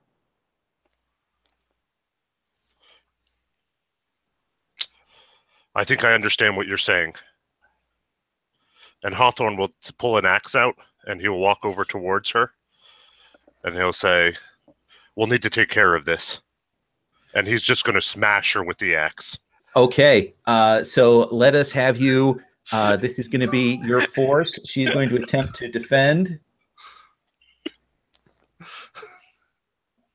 All right. Well, that did not go well for her. All right. Oh,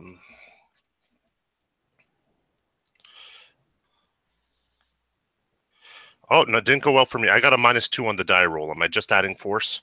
Yep. So my force is +3, but I got some perks here. Okay.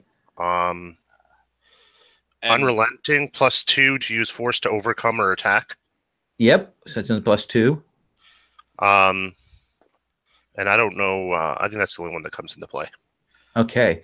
Can I spend a point of my power for him? Sure. How are you assisting him in murdering this woman? So I think this, as Kerwolf backs her up sort of more towards the woods, this trail of blood erupts in that blue flame as well. It's not actually burning the woods, but she can feel the heat at her back as she's backed up against it. And what is the mortal blow look like? She's going to get a last word, but what is the mortal blow that you land upon her there, Kerwolf? I think he has an axe, and he literally just brings it down in, and it's sort of, she has armor protecting her, so it's not quite thick cleave, but he hits it hard enough that it just breaks her collarbone. Breaks her collarbone. Like- She's backing, even as this blue flame of the woods is coming up on her, and she will say, "The woods will come for you. You know it. You know it. You will have to cut down your own tree." And she'll fall back, and there'll be that splatter of blood as she is finished off. And Kerwin will turn around and he'll say, "You'll survive, boy." Branch was weak. Branch was an idiot. Branch didn't know what he was dealing with. And say so. Kerwin will say, "If you say so," and then for the first time you can see with Kerwin, there's almost a little bit of respect in his eyes for you, like you've stepped up and become something. Oh, in a way, you actually feel like that. Nothing like a murder to bond over. oh, that's nice. You sort of soaked in some blood too. It's it's a really familial moment for the first time. We won't tell anyone you went into the forest. Yes, it's best kept quiet. And he'll sort of look down and seem to realize what he looks like for the first time. Not with as much dismay as you'd expect, but just sort of a coming out of a trance, coming out of the woods sort of feel. All right. Excellent. And I will say that the sort of concrete fallout for that, besides covering over any suspicion and creating no problems on that score, is that you've managed to kill one of the most skilled of the Irala commanders. Whoops. And so we'll reduce the Irala's strength by 1 for that, as she will not be able to return and lead them in the coming battle against the Lone Or. And now that when we get back to camp, what Kerwolf is going to try to do is just, if these soldiers aren't loyal, conscript them over. Okay, I would say that at this point, let's keep their soldiers. And those trainers that you met with before, they live. What is the story that you tell of her demise? She gave into the corruption of the forest. Oh, dude. Okay. Oh, yes. Yeah. It's in the Irala family. Like we were just scouting, we were doing reconnaissance through the land, and she took her forces and just drove straight for the woods. All right.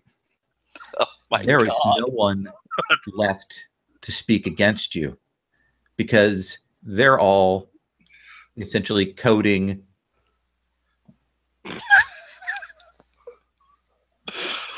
I have to admit, every time one of these things happens, like I feel a little pang just because I originally set up the Irala family. Yep. Those poor punching bags of people. And I think the rumor we spread here, Hawthorne, is that Kerwolf is the lone survivor, because you didn't go into the forest. Okay. Wow. All right. Yeah. Probably the only people who'll know are your inner guard, who probably brought clean clothes and water to wash up Hawthorne's robes. Yeah, they're not so pretty anymore. So let's cut to the 4 of you meeting together again after your various travels. Are you on the road, or are you back at Wren's Nest? What do you think? Maybe back at Wren's Nest. I think we've accomplished what we set out to do, so we would return there. I guess that's the 2 of us would return there. Okay. Does that seem good for you, Rudapest, Rebecca? Sure. Okay. So you will return there, and let's assume that each of you have done a debrief with Balak, but let's go to the meeting of you speaking together. In our debrief, I don't even want to let our family know about Hawthorne's involvement. Interesting. Okay. So this is a break for Kerwolf. He's always put his family first. Excellent. And So he has never withheld any information before now. And what is the story you tell? What did you get from the woods? Anything? Nothing? What? Just that the Arala, it's the Arala blood. The Aralas are in league with the Aralas were in league with it, and it's just through strength of skill alone that Kerwolf cut his way out of there. All right. Hawthorne, do you add anything to it?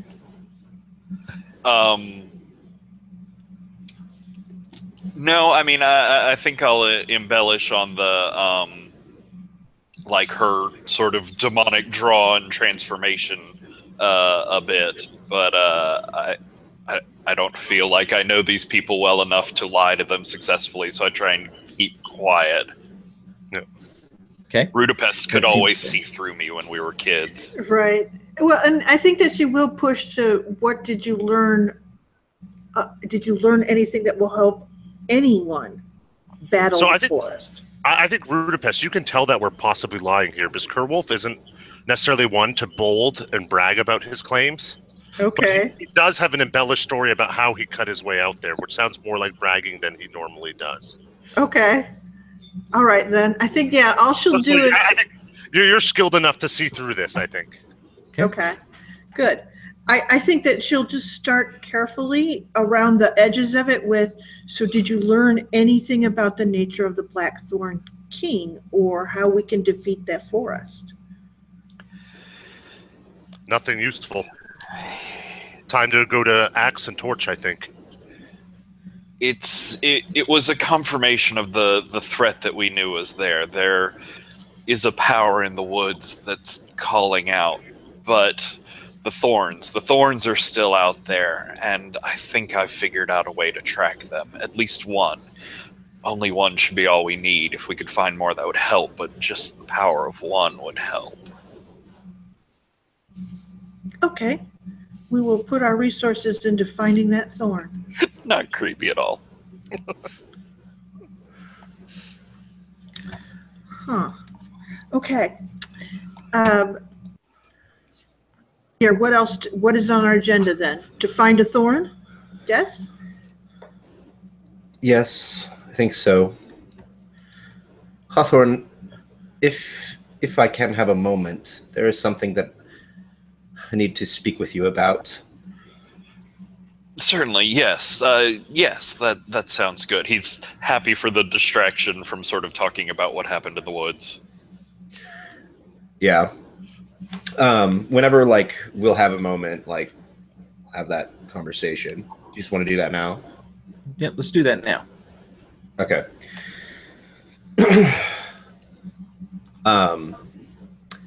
I bring him aside, and Erastus, there has been... The conversations with Lenore were perhaps less than successful, less than we had hoped. But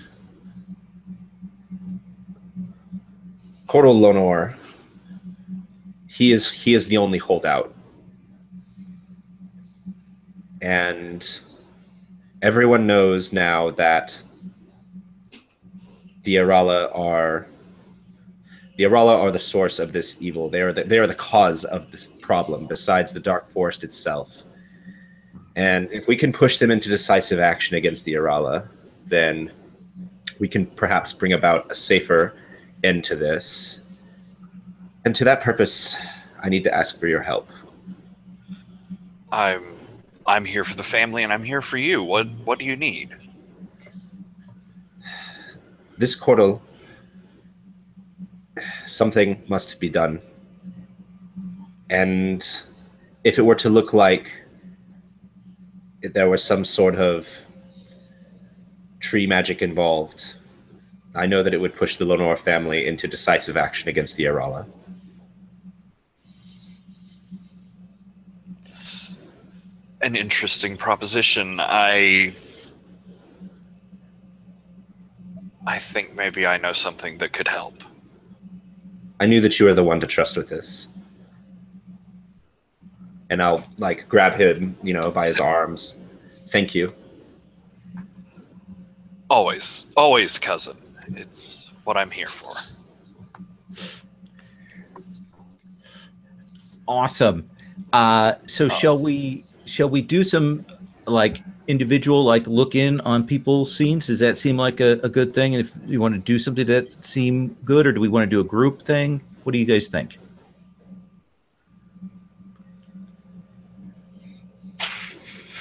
I think some individual moves. Okay. So let's start then with Kerwolf. When you return back to Wren's Nest, what do we see of you? What is your other life? What is your response? Has your behavior changed when you come back? What do we know about you in that? Yeah, Kerwolf is not sure what to do. He's drinking heavier now. And do you drink with your men? Do you drink alone at your abode? It starts. Yeah, he drinks with his soldiers. Okay. He's doing merrymaking. He's gambling. But that's what he's definitely doing. He seems to be drinking more out of there. He has this. He wants to learn more about these thorn weapons, but he doesn't have much of a mind for it. Mm-hmm. So he sort of does some research, but he very quickly gives up and goes back to drinking. What is his reaction when amongst the men they start saying things like, "Oh, the fucking mages with their tree power, the Rala fell, but there's all these mages, and we'd be all better off if we just killed all of them." He kind of agrees with them. Okay. The only exception is if anyone mentions Hawthorne by name. That is the only time he would take offense to that sort of talk. So there definitely is that undercurrent. People really suspicious of the mages here amongst, especially after this incident and all those deaths. But they are very, very careful never to say your son's name. Yep, as long as they don't say his son's name, he permits the talk and almost encourages it even. Almost encourages it. All right. But he doesn't ever quite come out and say it. And if anyone ever says his son's name, they get a black eye.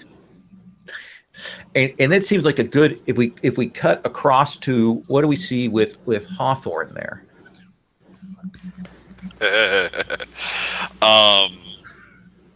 So I think Hawthorne is going after what's his name? Cordal. Okay. So you want to do ritual magics from a distance to strike at him? Yeah, I have the Bane stunt. Okay. Box of power to add a trouble to a faction. Okay.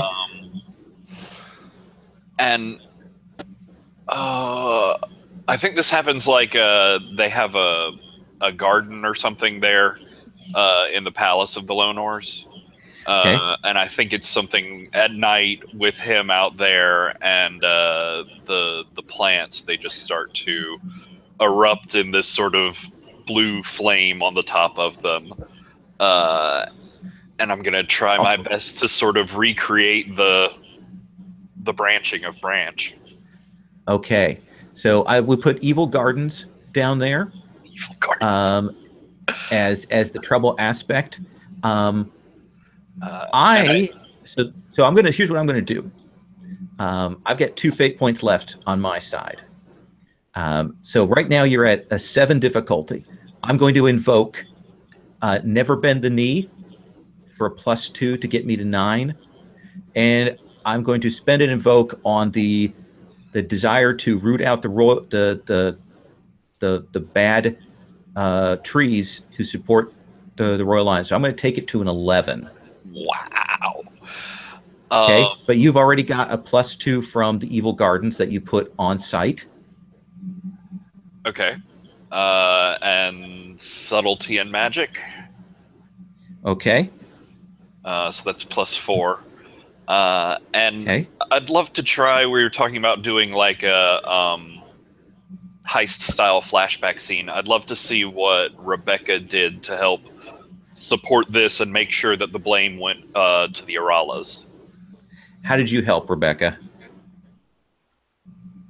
I mean, I think that this thing speaks for itself as far as like what the what's attacking him sure seems like it's this magic, and everyone knows the Arala are in league with the Woods. So I probably just like seeded that rumor more in the city, and I will, if we need to, or just for color, I will spend my on time. Once per session, you may announce your presence in the perfect place to help someone, ignoring usual limits of time, distance, or plausibility. So do you show up? Do we see you in the garden when this all goes down then? Very likely. If it's okay. If at all I can help make it work by doing that, I will do so. All right, I'll give you another +2 on that. So you're at an 8 right now. How does that sound? Does that sound good? Yeah, let's start there. Okay. So I'm -1 down to a 7. Okay. So what resources are you bringing to bear? So and of course, Rebecca can help out too.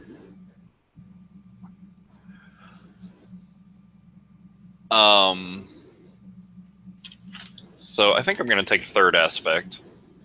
Okay. Blood of the Evermist. Oh, geez. Okay. I don't know if you saw, but my specialty for practitioner was blood because fuck it. Oh yeah. So that'll get you to a 9. You definitely want to beat it by some margins to actually finish him off. Yeah. And then I'm also going to invoke my key aspect, the world is a canvas and magic the finest paint. Okay. Spend a favorite. And is my illusion going to help here? Does it help numerically? Can I spend an aspect? Yeah, absolutely. To help? Yeah. I'll spend the aspect calling cards. Okay. And I'm going to make sure that this looks like an Arala deed by leaving an Arala calling card. Nice. All right. So I think as this garden lights up in these flames, they start to pour off smoke. It's twisting and swirling, and it's causing these illusions. It seems to him like all of the plants in this garden are reaching for him, grabbing for him. They're not actually moving. It's actually Hawthorne moving amongst things, but he sees like this whole twisted Alice in Wonderland sort of head trip thing. All right. Spend the fate point for that, for the invoke on that. So that'll get you to 2 shifts. So that will wound him heavily.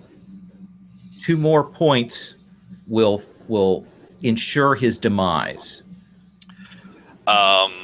Then I think as Hawthorne is moving through this garden, like some of the plants do start to reach out. They have unexpected thorns, and it just starts cutting up and down his arms as he begins bleeding. And practitioner blood gain a bonus effect. Yes. Okay. So he's been grabbed by these. He's burning. He's fallen back. He is writhing there. The magics have taken hold.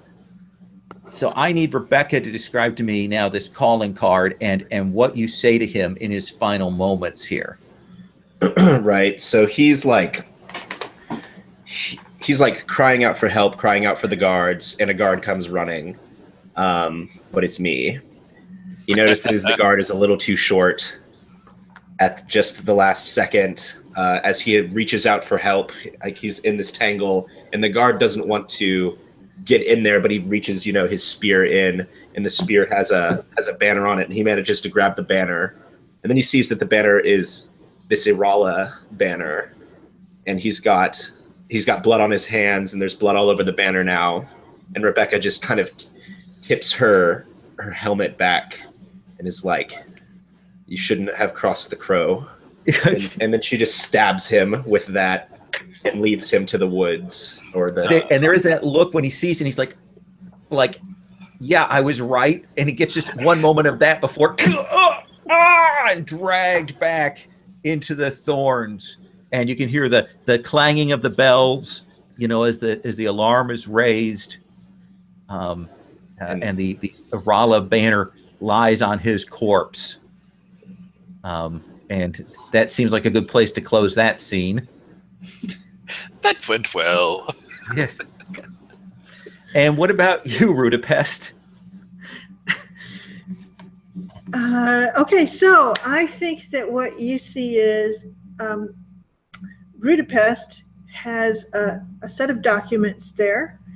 One of them is the sketch of one of the thorns. She's sort of running her finger over it, and she's listening to one of her agents. And you see her kind of turn and shake her head. And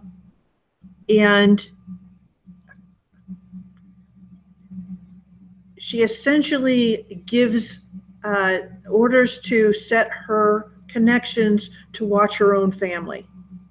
Essentially, she's gotten that thing of she's set someone to watch each of them. Okay. Because essentially the stories are coming back, and she's like, this is a little crazy. So yes, so Rudapest has turned her folks on her own family. There you go. Okay.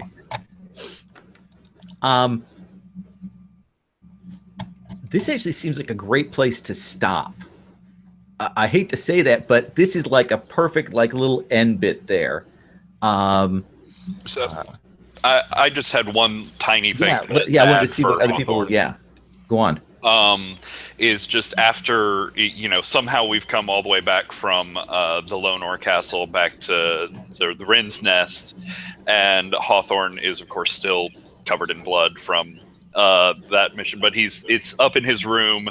He's gotten those disrobed most of the way, and he's washing himself, and he's washing his the blood off of his feet there. And as he does, the blood comes off, but his feet are there's this stain to them. The soles of his feet are completely black, and it's sort of coming up his feet and lower legs in black veins. And your skin is probably a little more bark-like there on your feet, a little more solid. Nice. Any other little scene things you want to narrate there? Anybody? I will say that how in the close of the episode we would see some of the fallout. So we would see the ships of the Lone Oar, and the already the clashes between the Lone Oar and the Irala, and the fires in the castle in the distance, and sort of the rumble of that. And we would probably cut to see a castle with trees grown up in it, black forest, and we would see a wooden figure, the mask, and he turns to this beautiful woman on the throne of this, ghostly and pale, and he will bow to her as if to say, it proceeds apace. And that's where we'll stop. Love it. This is a weird game, but I'm kind of enjoying it a lot. So I will say this is not the role I expected to be playing. I'm loving it. I know. It's not where I saw things going. Do we want to do? We've got a little bit of time if you guys don't mind. Let's do Roses and Thorns, even though we kind of talked about stuff at the beginning. Let's talk about that. Let me see, Thorns.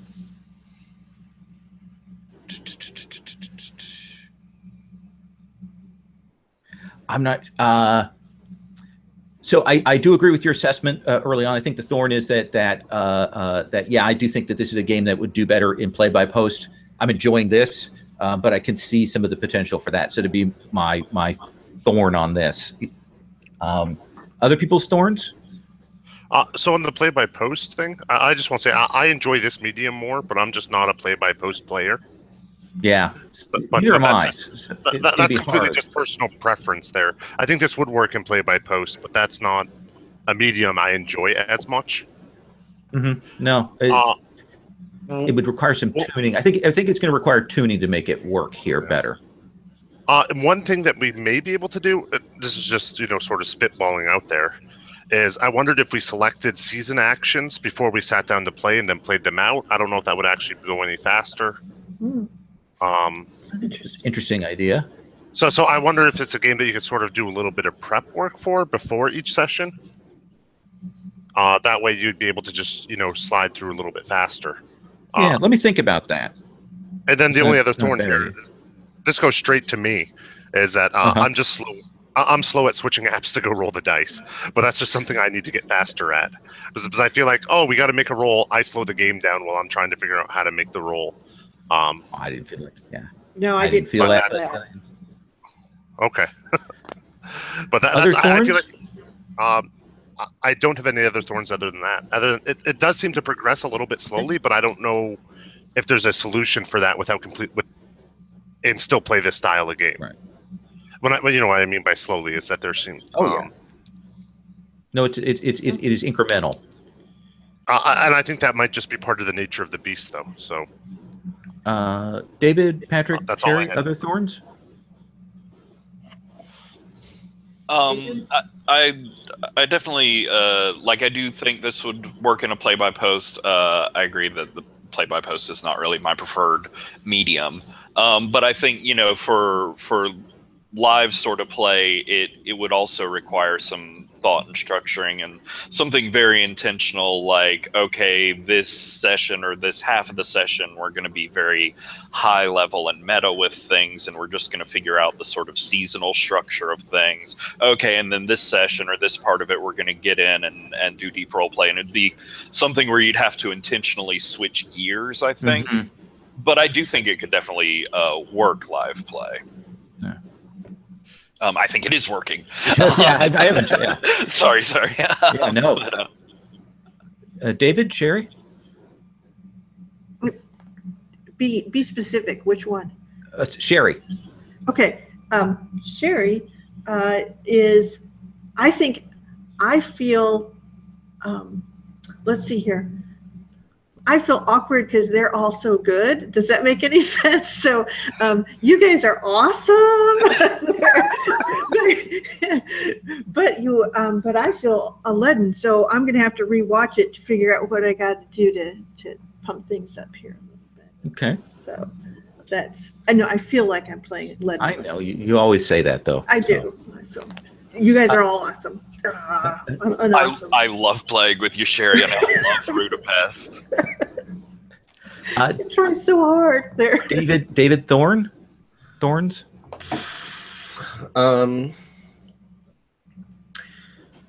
We spend a lot of time talking like out of character about scenes and events. And like I think that we need to do that. But it's just like sometimes it's just like, oh man, but I just want to like have that scene like happen. But it's like, no, we need to set it up, and I think that's might just be part of the nature of the beast.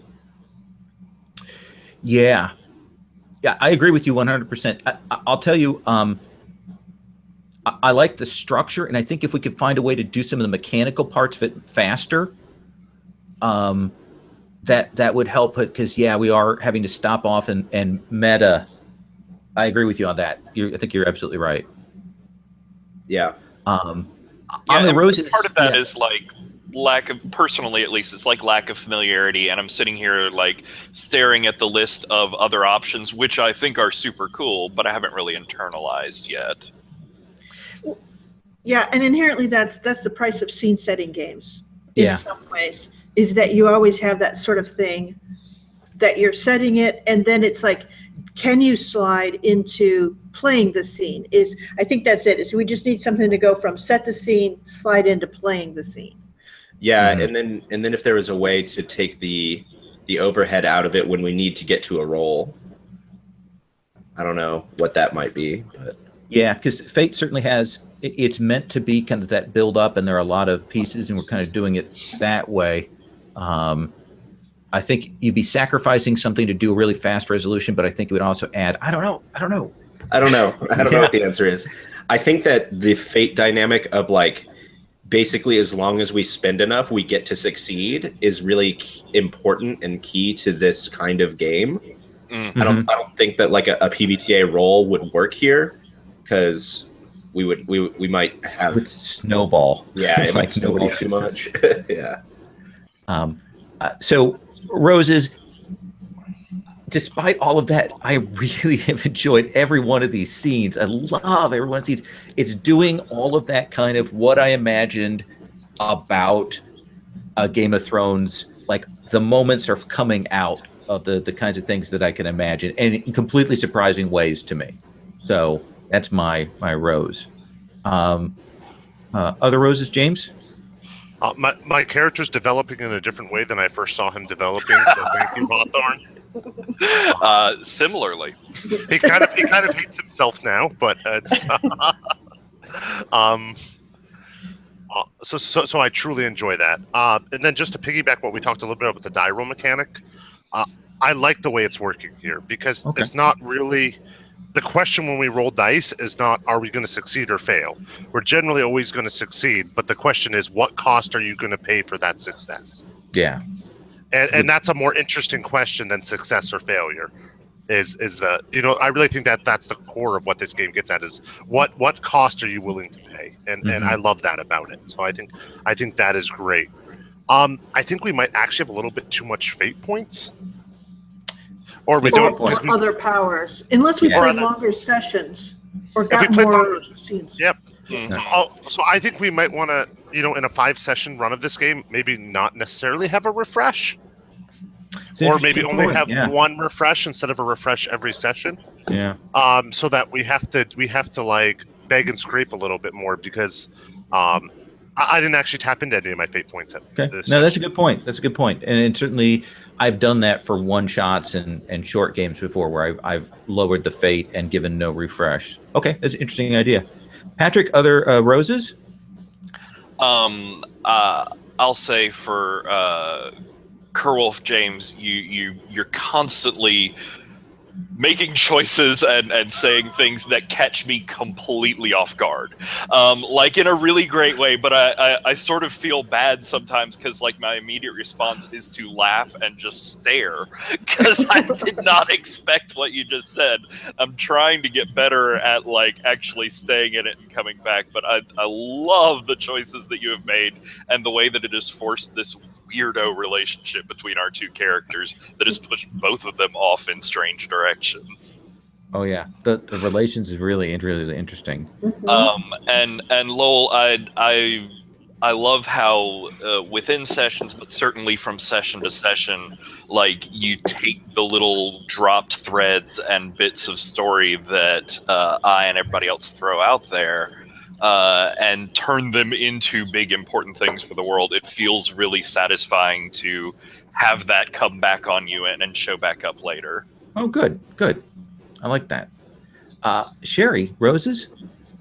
Oh, dang it. I always say this, but I'm having a really good time playing this. So let's see here. I like all of the options that I have. And I think that if the only thing that we would need to do since the way that we're playing is cut down on the refresh. Yeah. And I think that one of the things that we need to do when we're setting up our seasonals is go, which of your skills, if you have things that are once per session, that you declare those, that you're using those then. And that there has to be that explicit step. If that makes any sense, unless you're doing it as an assist to someone else, and then you can call those things. But that needs to be are you using anything explicitly? So some of those things are bumps to rolls, but other things are abilities. So, but I love all of them, and I want them all to be used. Okay. That's why. All right. David, you get last word. I thought that the choice that we made to kind of partner off I thought that made that bridged the gap. Like that made this fun to play live versus like where we talked about beforehand, where it might be better play by post. Like you wouldn't get that in a play by post as dynamically as you do with live play. So I think that was the missing piece, and that really was awesome. I loved like at the beginning of session, like things changed, like the world kept moving and you just kind of caught us up to speed really quickly at the beginning of session. I like that. I think that's a great process. I love the NPCs, the old doddering uncle. Oh, he was amazing. you with the sword, and you with what's your name? That was good. And I thought this felt like a really Game of Thronesy episode or session of this game. So that was awesome. I'm actually going to take the last word. I loved that scene with you and Cordell in that back and forth discussion. I thought nice. It was really good. Really enjoyed your play in that. That was sharp. Oh, that was a good scene. And then I'm so glad that Hawthorne was down for. You caught him in just the right mood. I know. I saw the scene that happened just before with you coming out of the woods, and I was like, the pump is primed. Here's the thing: is I imagine if this were the Game of Thrones like week to week, people would be like, "Oh man, I really like that Cordell character. I can't wait to see what goes on with him next week," and then he gets murdered. Oh, didn't think they were going to red wedding him right away there. So. I feel as though in the Game of Thrones sense, we are purely the Lannisters here. We are. Yeah, we're the bad guys for sure. Yeah. Awesome. All right. Well, I'm going to stop the broadcast. Thank you guys very much, and we'll do one more session of this next week and see what plays out. Awesome. All right.